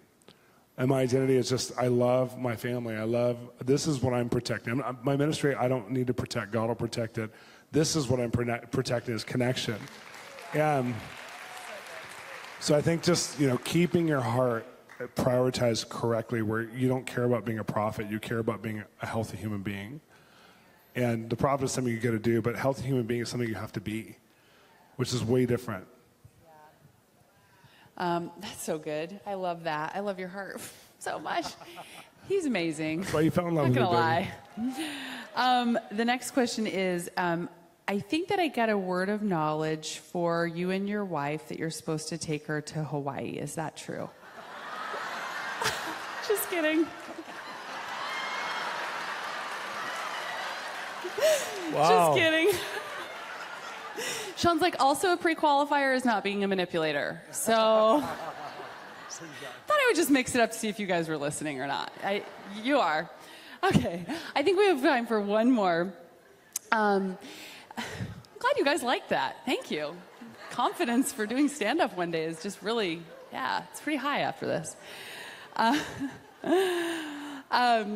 I was once told that you give a piece of yourself every time that you minister. Is that true? If so, do you also give out of your imperfections or faults? You do give a piece of your heart every time you minister because you're actually taking the time to do it. And it's part of what you accumulate in heaven for Jesus to give him his reward. And I think it takes energy. It takes life. It's like, those of you who are actors, how many of you are actors here? Because we have some of our Hollywood crowd. Every time you perform, a part of you is given. It doesn't mean it goes away. It just means it's given. It's put on display. It's put into a place that it's now exposed. And as a minister, you're giving a piece of yourself in God, and you're serving someone with that piece of yourself. It doesn't go away, but you're putting on display, and you're allowing them to partake and experience you and God inside of you. And I do believe that if you are unhealthy, there's a chance that you will give out of the culture of that. But I don't think it's as dangerous as some people are like, I might get a Jezebel. If a Jezebel ministers over me, I'll get a Jezebel spirit. There's a theology going around that if somebody who had a demon touched you, you get a demon. It's like, if you're healthy, you're not going to get a demon through a demonized person. I've been around so many homeless people and people in war zones and whatever, pimps, people we minister to, who I've hugged and loved on. I've never got their demon. I'm fine, You have to have an open inroad to get somebody's crap from them. So I think you don't have to be afraid of giving away anything negative unless it's part of the theology of what you're giving away. If I have like brokenness in marriage and I start to project that on somebody and be like, your marriage is going through hard times and then I might actually speak out of the unhealth of my life, which I'm no longer speaking spiritually, and someone might receive it as though it's a word. So you do have to be careful with that kind of stuff because you have to be a conduit of life and health for Jesus, not of, your stuff. And so I just think Sri and I practice being the healthiest we can in our spirit and our heart and our mind. And Sri, you've really taught me about self-care. She's really taught me about we only get one humanity and it's not evil. It's actually good from God. Let's spend it well. And I've watched her slow down. Like there's the time you were coming into some performance where when we first got married, you're like, I can't be the typical pastor's wife. I can't start anything. My dad just died. I need time to grieve. So she sits down with our team and says, I have to be honest with where I am. It's really painful for me to say this, but I can't really participate with much right now. And this is where I'm at. And everybody loved her for it. They were like, thank you for being so honest. And this is so helpful. And we'll carry you in this. And I just think slowing down for your heart. And a lot of times we've seen ministries modeled where if you slow down at all to get healthy, you're a cog in a machine at a church and you get replaced and then no one even talks to you again. Like if you've ever left a church that's just about function, the reality is no one ever talks to you from that church again. So you're like, I don't want to get healthy because if I stop or if I slow down, if I don't power through this, no one will talk to me anymore. I'll be rejected. Yeah. And I think if we can rebuild the whole model of how we do relationship in Christianity, we won't just be a cog in a machine and we won't be discarded if we can't perform. And so that a lot of that comes from that is can I give away from my spiritual and healthy place? Yeah, but I wouldn't be concerned about that. I'd be more concerned about getting healthy and loving people in the process, Yeah. Oh, I love that. I think that's a huge piece right there. It's just emotional health. Yeah, and kind of what you release out of. Yeah, I love that. Well, guys, that kind of concludes the end of our Q&A time. So thank you for those questions. Those are really, really great questions. And yeah, we just love those. Thanks for all that insight, babe. That's just really... Thank you. You're welcome. You're amazing. You can have it free anytime. You're amazing. What'd you say? Said you can have it free anytime if you want it. Thank you. Thank you very much. So I think we're going to transition into a little bit of ministry time and do that. You guys want to get up and stretch or anything and get loose? Yeah, let's all stand up real fast. Yeah. I'll pray and reset us. Yeah. Just give this time to God for... Yes. What's this? There was one extra. I'm just going to clear this off with you. What's your phone? I'll be right back. Okay. Jesus, we love you. Thank you so much for today. We honor you. Isn't he good? Did you guys have fun today? How many of you are going to try, like, for real this after you leave? Like, you're going to kind of try and include this in your lifestyle. That's so good. Yes. I'm telling you, I still have to be honest, I fight the battle. So many times when I'm about to, you get that moment and you get that human side of you that's like, I don't want to do this. I don't want to speak. I mean, like, sometimes I do it. I think I start my day going somewhere on purpose so that I just get active. Sometimes I go for a walk. Sometimes I go to a coffee shop just to get out of my comfort of my home, because I'm a homebody. I'm like, I want to be home and just kind of be comfortable around my surroundings. And I would be a good author that never speaks and never sees you again, a hermit, because I'd be fine with video games, my wife, my kids, and me. You know, like, I'd be fine. But, like, I love what God does. And I'm addicted to that. So give yourself a lot of time. Like, if I were you, I'd say, okay, I'm going to give you at least a year that whenever I think you're speaking, I'm going to try it without judging my performance. I would just try that. And you never know what's going to happen. So I just want you to lay your hand on your own heart. You're your own best ministry team. Holy Spirit, we love you. We ask you to come. We want to know your secrets. We want to know your conscious thoughts, your innermost thoughts. We want to be those kinds of people that the world goes, you really know God. You feel like God. You feel like love. You feel like home. You feel like comfort. You feel real. You feel authentic. You feel true. You plus God equals something. I've never seen anything like it. Lord, that's what we want to be. I pray, Jesus, that you would release over us great hope tonight, that we get to hear your voice the way you intended to speak. Lord, commission us tonight in a fresh way. Impart to us in a fresh way. I just pray over each one of you that you would have what you've come here for.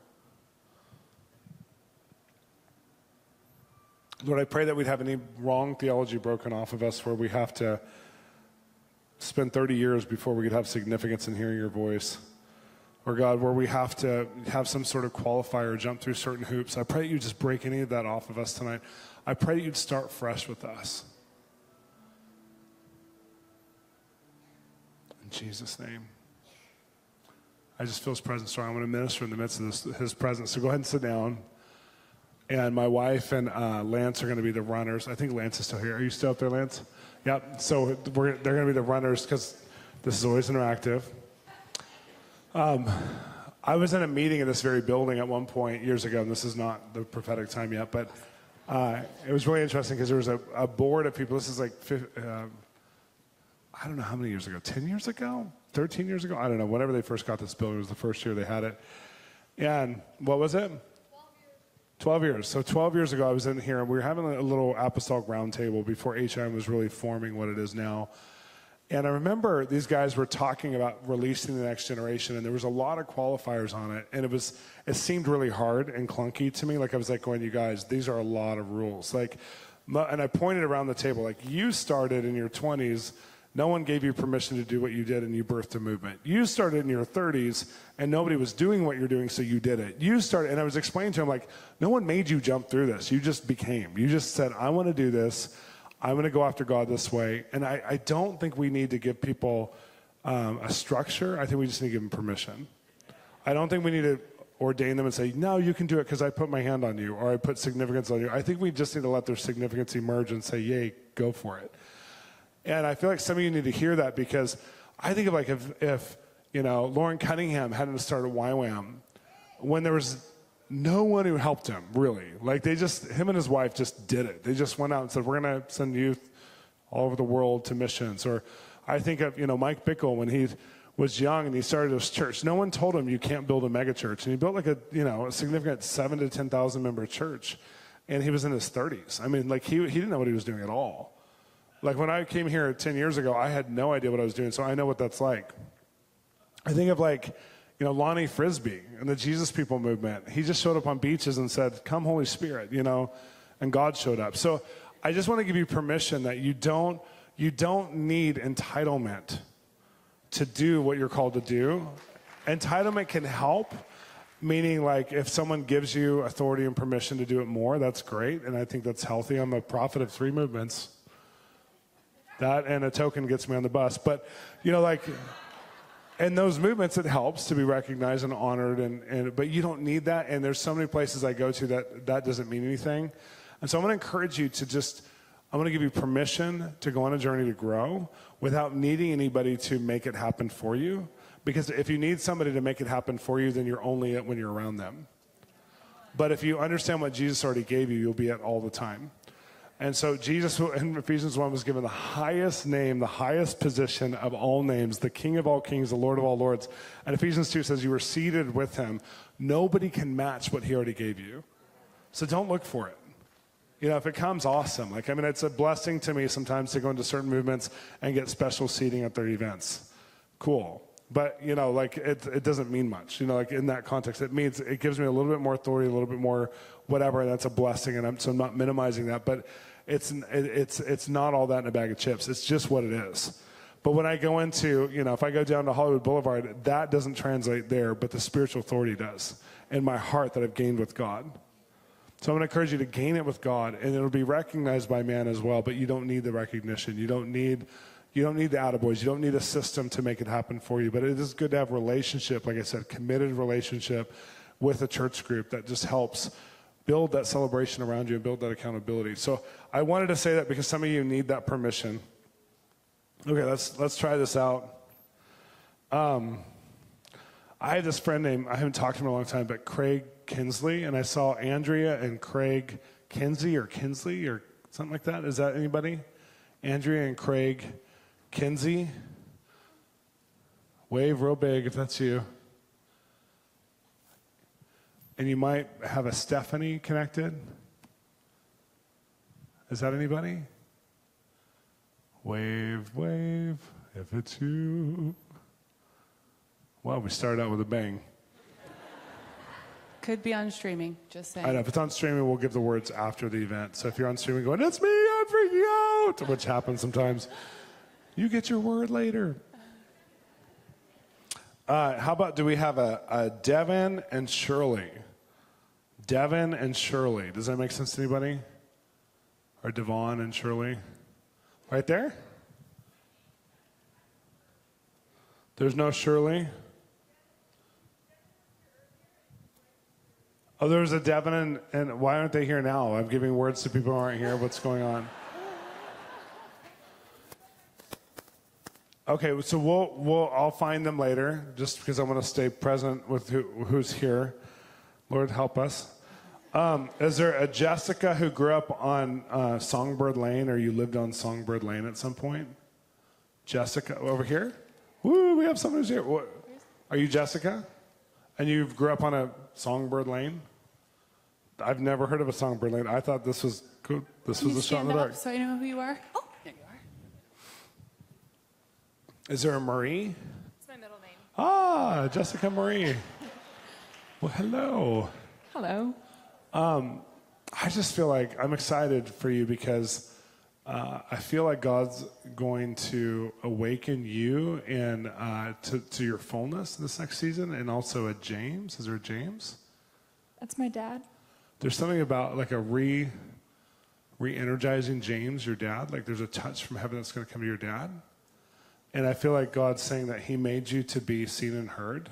and even by your family. And I feel like there's going to be a season of, I was thinking of indigenous cultures, how they have, everyone has a song, and everybody has a DNA through their culture of how they tell story and song. And I feel like the Lord's doing something with storytelling with you, and even just how your story is being represented to your family. That's going to be a beautiful gift to them. And I feel like the Lord wants to give you full permission during this time that we've had together to go after the pursuits that are unusual, that have been in your heart, but they're the actual pursuits that would bring you the most happiness. And I feel like God's saying that it's not that you're off track at all, but you've never had the full track built. That would be the thing you'd have the most passion for. And He's building that track now. And if you'll just let your feet get on it fully, then you're going to have the time of your life. And he knows where you've come from, and He knows where He wants to bring you to. And it's a vast different from where you've come from where you're going. But you're in that time where you're just radical enough to say yes to everything He's saying to you. And so I'm telling you, it's going to be real hard to miss what He has for you because of the yes you've postured yourself with. He's with you. Does that make sense? Yeah, that's really good. I'm so glad. Good. Well, thanks for coming, Jessica. Marie, that's awesome. Yeah. Wow. Wow. I think this is a username or something, because I don't think it sounds like a person's name, so excuse me if it is a person's name. I'm sorry. It's BABSELRICK, Babsel Rick. Yes? Actually, it's Deborah Ellerick, but my husband calls me Babs, so I Babs Ellerick. Babs, that's awesome. And obviously I put connection to England, and you sound like you're from England. Yes, I'm from England. Yeah. That makes sense. I have to read this. I'm so sorry for being stuck on my notes for a sec, because I'm trying to figure out. I have two mixed together here, and I'm trying to figure this out.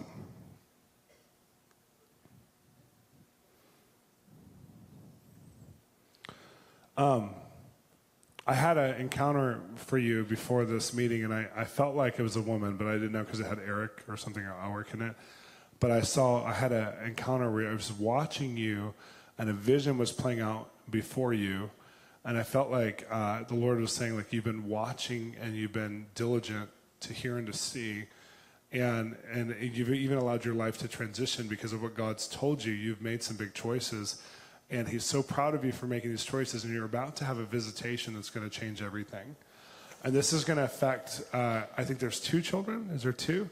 And is one like an Elijah? Yep. And then the other one, is it a daughter or a son? It's a daughter. And I felt like the Lord said, these decisions you've been making and believing God for are going to affect their future. And so weigh what you're doing, not being reasonable, but being full of faith. Because I feel like you could be extremely reasonable and just go for what would be the most visibly beneficial for the now. But I feel like the Lord's saying, build into the legacy of their future by faith, because of what they're called to. What you've heard from the Lord won't just affect you and your husband, it's going to affect them. And He's proud of what you've already chosen, but there's some new choices now. And you're going to have an encounter or a visitation to be able to show you the cost, because you're going to count the cost, but it will be worth it, and it's going to affect your future generation. The Lord loves speaking to you because you steward it well. Does this make sense? Yes. Yeah. Yeah, and Elijah, he's already hearing from the Lord. He's a little guy, but he's already hearing from the Lord. Yes. And the Lord's going to also visit him and speak to him to confirm some of these things with you somehow. Yeah. So bless you. Thank you. Babs, wow. Wow. I love how God speaks. He's so cool.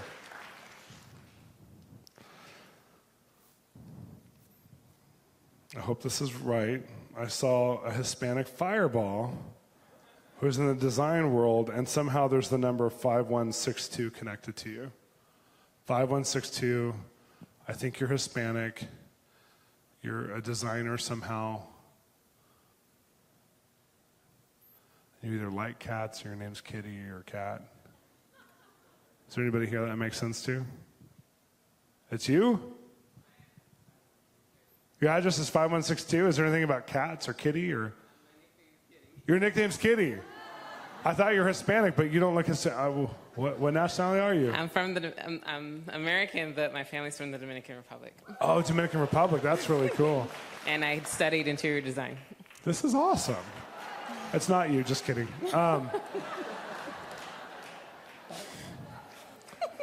Wow, this is really cool. I felt like the Lord showed me that earlier teaching I did about divine consciousness and divine intelligence, that He's given you a divine design gift that taps into His nature and His heart. And I feel like He's showing me that you're to believe in the gifts He put inside of you in such a way that actually can produce great income, but it will also bring great significance to the places you're called to design.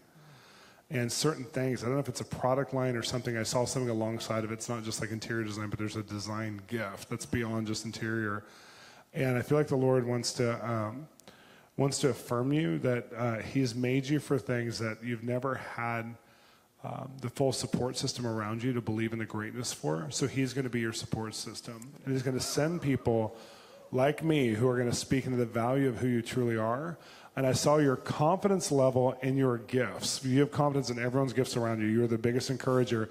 But your confidence in your gifts of what you're to bring to the world is going to be like growing like 20 years in the next 2 years. Your confidence is going to grow so strong in what you're called to bring to the world because God's a good Father and He has things for you to do and you don't have 20 years to make up that time of confidence. So He's going to do it in the next 2 years.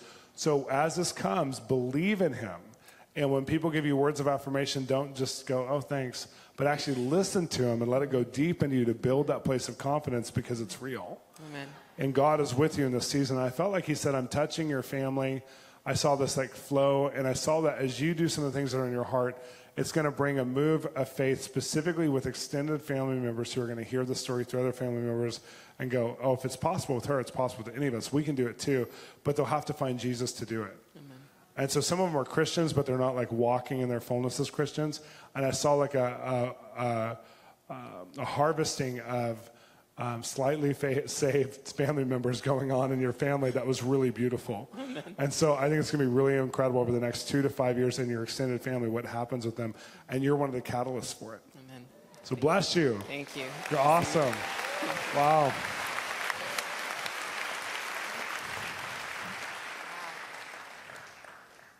Hispanic, not Hispanic, we don't know. Let me try this. Is there somebody, this is a name I've never heard, so it takes more risk, but that was good, so I'm going to try this. It's Melwin or Malwin or, yes, thank God. I like when the hair is that fast. Thank Jesus. Is it you? Yes. And are you married? Yes, that's my wife. Come on, stand up, because I heard a girl's voice. I was like, oh, thank God. So because I put your husband, so I thought this was a girl's name, but I don't, because I don't know the name. I'm so sorry. I'm so American. Like, we don't know anything, right? I don't know what that's all not going to make sense. So when I looked at you, I thought of, we were invited to do my friend's wedding on November 30th, and I thought of you. What's November 30th? Your wedding! Woo! That's so awesome. We're doing a wedding on the 30th in Mexico, which is going to be really fun. And I felt like God was saying that you chose the best. You guys chose so well in your marriage, and you're already such a great support system for each other. But I felt like this, like, do you guys live here? And did you move here for, like, entertainment acting? Did you move here for writing or acting too? Acting too. I saw this writing gift. I saw like numbers translate into storytelling. So you used to be like a numbers guy. Did you used to be in like some sort of, do you have like a MBA or accounting degree or something? I do. Oh, you do? I'm confused. You guys are one now, so it's all one. But I saw it translating into storytelling, and I felt like God was saying that your family's a little confused by you on both sides. They love you because you're really fun, but they're confused by you. And I feel like the Lord's saying, I'm not confused as a father, and I've commissioned you for the entertainment industry. And this is real, and it's not just for like ethnic projects in other countries. It's for Hollywood, and it's for America. And I feel like the Lord's saying, I'm going to make room for you, but you need to know, and it's for both of you, but you need to know I've also put projects in your heart. You're not just to be in other people's projects all the time, but I put projects inside of you to develop. And I feel like 20 years from now, your family will look back and say, wow, we didn't know how to have faith to believe you would make it. But were we wrong? We're so grateful for your story because it makes us want to dream bigger. It makes us want to be the fullness of who we are too. So you guys walking in your faith out here is going to have a ripple effect on your family's status quo. It's going to come, their benchmark for dreaming of even some of the young ones, some young cousins and some young relatives is going to come so much higher because you said yes to faith and you said yes to an industry that's misunderstood by both sides of the family. And I feel like God's saying, I'm so proud of you and I'm so with you in this. And was there Kuwait at some point? I'm from Kuwait. You're Kuwait, and then there's India, I guess it would be. And so Kuwait, wow, I just felt like the Lord was saying, I have joy in even releasing some of the promises on your life here in America because I know you'll be an advocate for people in Kuwait. And I feel like the Lord says he's going to give you a justice mission for Kuwait as a couple. And I feel like he's saying, like, you're going to do something and you're going to be an ambassador somehow. And it's going to help you, like an ambassador of justice for Kuwait. And I feel like you won't forget what you came from. And the Lord is going to use your voice there. And so it's his joy to give you a measure of success to be able to steward justice in an appropriate way. And so your destiny is sealed. Just keep being diligent because your destiny is sealed in the entertainment industry here because of what you've chosen you would be. The Lord can use so highly. It's his joy to give you his kingdom, and part of his kingdom here is for the entertainment industry. So well done. Bless you guys. Wow. Wow, that's awesome. And don't be afraid. The husband, I don't know how to say it. How do you say your name? Melloween. Don't be afraid of the comedy that's in your heart. You are such a comedian. Like, don't be afraid of it. Like, you are funny naturally. And don't be afraid to be fully you and be goofy and inappropriate. It's who you are. So,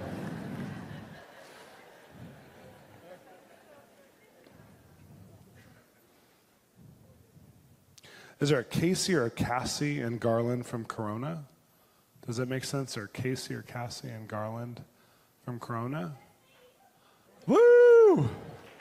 I think Lance is still up there. Lance, are you up there? I am. Wow, he's following you. Here we go. That's me. It's like winning a game show, I'm telling you. My name's Sean, and your name is what? Like, what is there a Sean in there? My name is Casey Sean. Is it spelled like my name? Yes. It's so anointed. And I was so excited about it when I saw that. And when I was outside talking, and then I was like, when I came, I was like, oh, he's not going to have anything for me, so I'm just going to talk to other people. And you got called out. And my husband's name is Garland. This is so awesome. Well, anything I can do, you can do. That's why we're both named the same thing. So you need to know we're both social people, and we both like fun. It's our love language, and we both love people. And you can prophesy like I can. And so I pray over you that God would even shift your faith realm to believe that you're going to call many people to fullness, and you're going to also resolve things that would take 10 or 20 years of therapy and counseling through a word. Oh, and gosh. Your family is about to get hit hard, including Garland, by the love of God in such a strong way. Oh, and gosh. I saw Garland getting like reinvigorated. I saw him going, here's my passion again. I feel passion again. I'm a passionate person again, especially with music. God's going to call him back into music, and it's going to change everything for your guys' lives. Oh, my gosh. So bless you. I'm so glad you came back in. Yes. Oh, my God. Amen. She wants to say something. God told me in a vision that my whole family was going to be in ministry, and I was just the first. Come on. And he told me that my husband was going to be alongside me and all my family.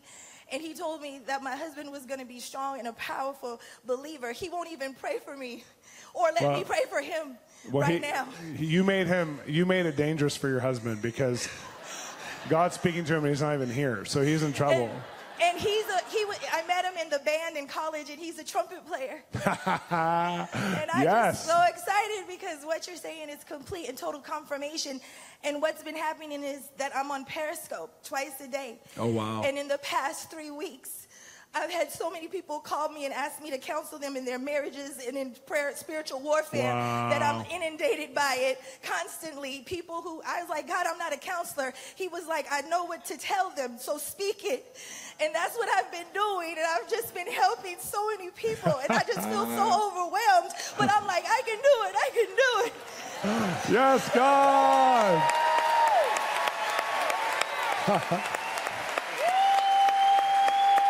I have a song for you. Anything I can do, you can do better. Come on. Bless you. And I live in Corona. You're awesome. I have a couple more.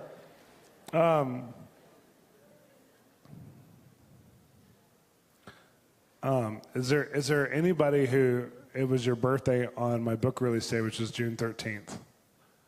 Is there? Where? Oh, you. Is there anybody else too? This is awesome. Stand up, please. I like you. Is there anybody else? Just want to make sure. Out of the whole room, we have one of you. And I wrote down.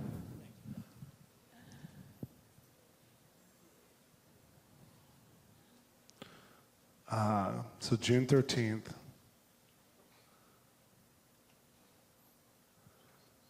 I'm trying to figure this out. Well, that was nice. I had that.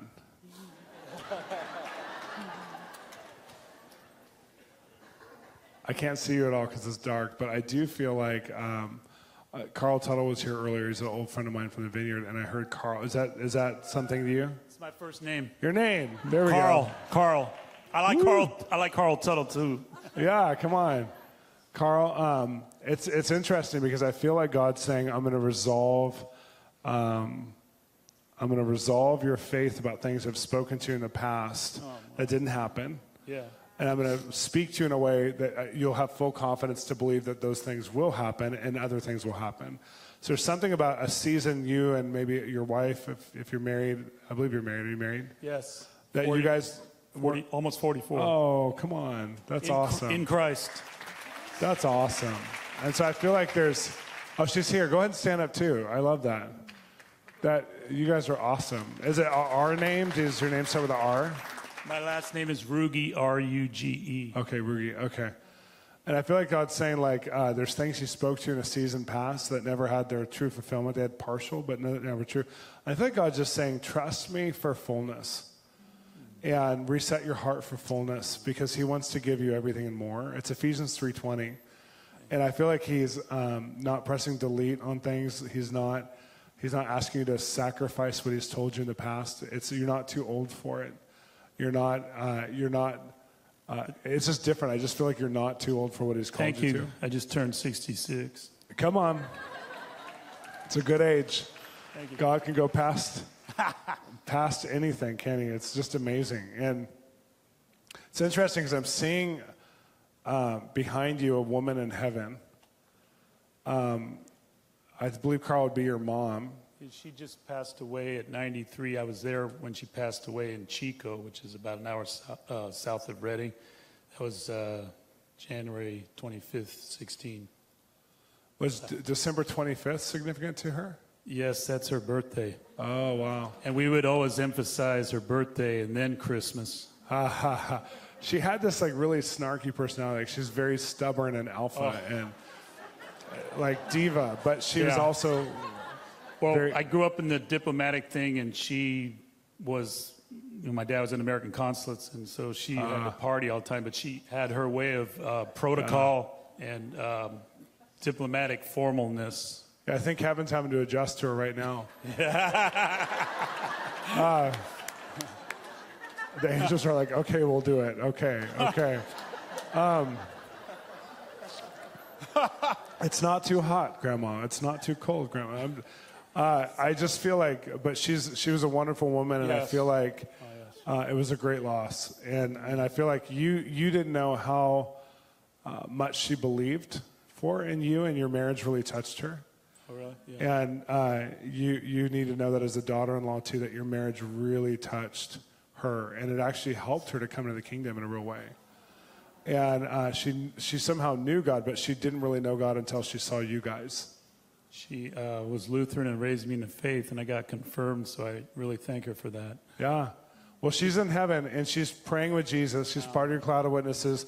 And there's certain things that happen sometimes when our parents go home that are released, that are just like, it becomes a tipping point. Because if you have a mother that's that strong on the earth, think of her in fullness in God and what she's asking Jesus for on your behalf right now.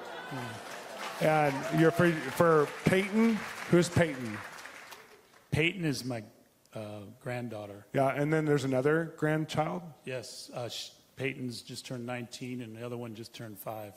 And these grandchildren are like hugely important, obviously, to your legacy, but also to your mom's legacy. And you're going to start to see manifest in the 19-year-old and then the 5-year-old some of the things, some of the kingdom ideas that were just beautiful ideas that you thought this is how it should be. You're going to start seeing it manifest in them. That's not just an idea, but it's a reality. And you're going to watch a transition in your family where everyone's going to just start serving Jesus. Not just being saved, but serving Jesus. And the Lord's saying to me that it's his joy to pour out what you've believed for so long. And there's been a delay and a resistance over so many things. But you're going to forget the days of delay in these next 10, 15 years. You're just going to forget what delay even feels like. You're going to forget what not having things yet feels like because it's your time. And so happy birthday because it's your time.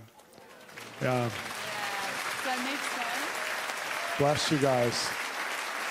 Wow. Wow. What beautiful people and words. Wow. Whew.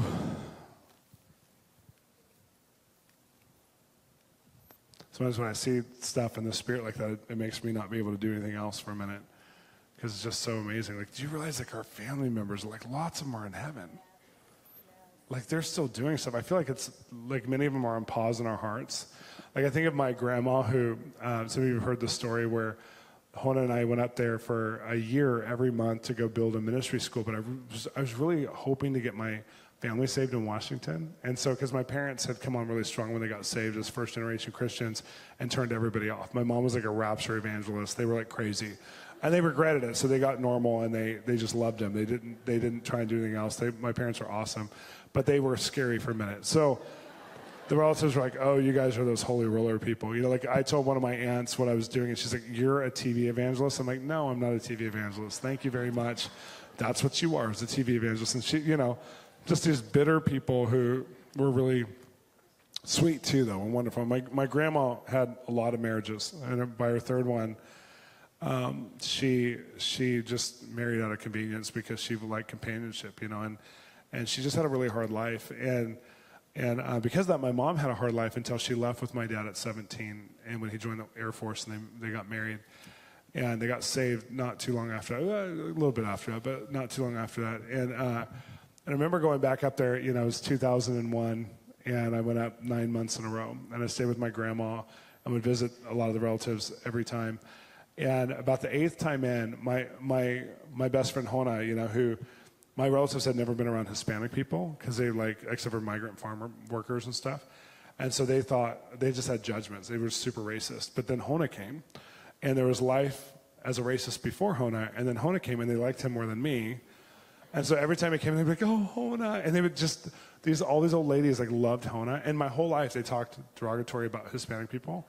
And then all of a sudden there was Hona, and there was nobody but Hona. You know, like white people sucked after that. You know, they just wanted Hona.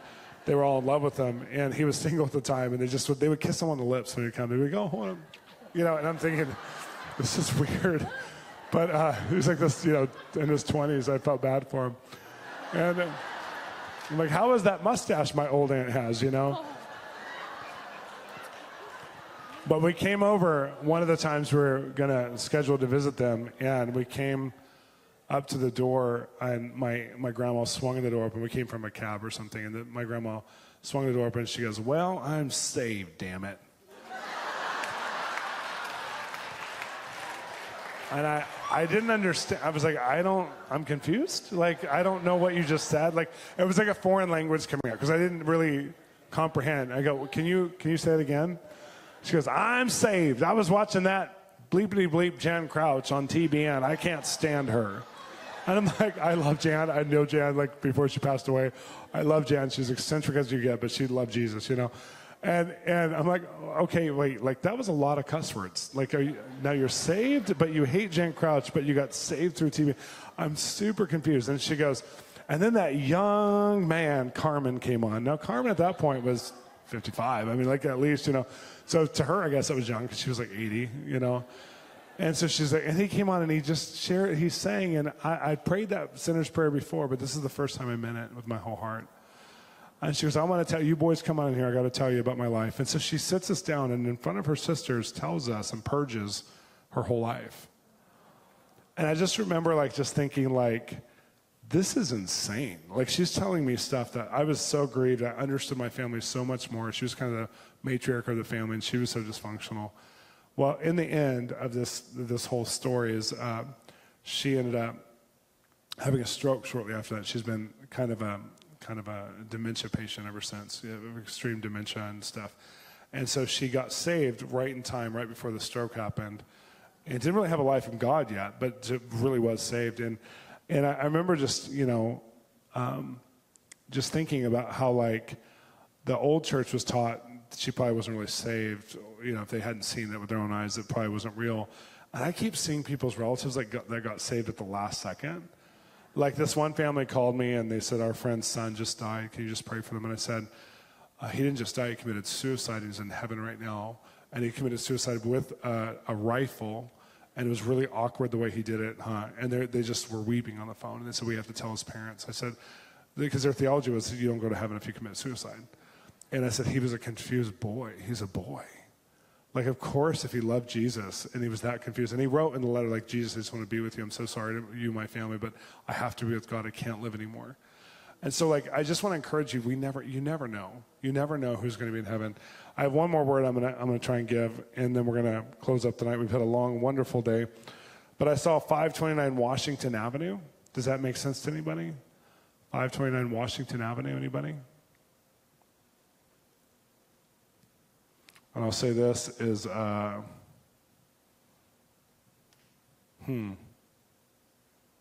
Robert? Somebody said, oh my gosh.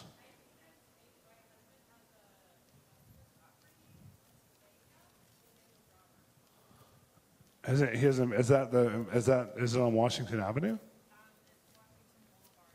Oh, Washington Boulevard. This is wild. That's awesome. Robert, and you're just visiting here. Yeah, we're from Pittsburgh. You're from Pittsburgh. Yeah. Sorry. That's so awesome. Well, hello. Hi. Do you guys do ministry too? We're involved with our church, yeah. Okay, what's your church called? Lifestone Church in the south side of Pittsburgh. Okay, I'm just seeing some other stuff, so I'm excited for you. You know, I feel like God sent you here because you're going to be a prototype of the prophetic to people. You're going to lead in the prophetic, and you're going to share some things. You're going to organize people's faith around what God can do, not what He's not doing. And I feel like I just saw this thing with Robert. I felt like the Lord says his pet projects are going to pay off. And I feel like the Lord's saying you're going to come into some more money through some of the projects that He has. That's going to give you the ability to have, to be able to host more of what's in your heart. And I feel like God's saying that get ready because I'm actually going to give you a place of not just being at someone else's table, but setting a table. And not just being hosted, but hosting. And I feel like the Lord's showing me like even this space that you have, just you use your space well for the Lord. You use your space. You fill your house all the time with people and things and whatever. But I feel like God's saying, I'm going to give you very specific vision where before, I feel like it's just been all training up till now. And God's saying, what I've trained you for, you're ready for, so I'm deploying you. And I feel like you came here out of hunger to hear a word. But I'm telling you, you are so qualified to give words at a high level to be able to set people up for success. So I'm going to encourage you, give everything that's inside of yourself because God's going to only give you more. Thank you. Bless you. Thank you. That's awesome. Well,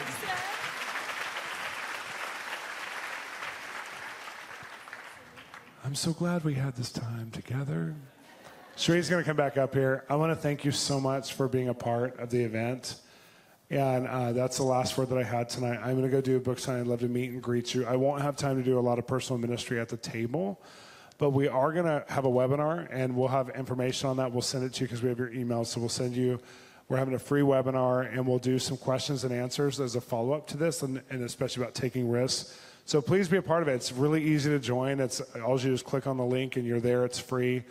And then we'll have some other things that are following this as well, and we'll tell you about them through email. But let's stay connected, and if you want to meet and greet at the book table, I'll be there. And Shree has the final information. But thank you so much. You guys have been an awesome group. Yes. We so love being with you. You're amazing. And bless you. I hope your prophetic journey is awesome. Yes, yes. You guys, a big hand to you guys. Thank you. Seriously, so much. Sean and I were just saying, we're like, this was like the warmest, most engaged, most full of faith, amazing group. So thank you guys for taking the time to be with us today. We just really love you. And we just want to give a big thank you to our staff and all of our volunteers. Worked so hard today. So just give our staff and volunteers a round of applause. Thank you, guys. We'll be out at the book signing till 10. Bless you. Truly, we love you, and thank you for joining us.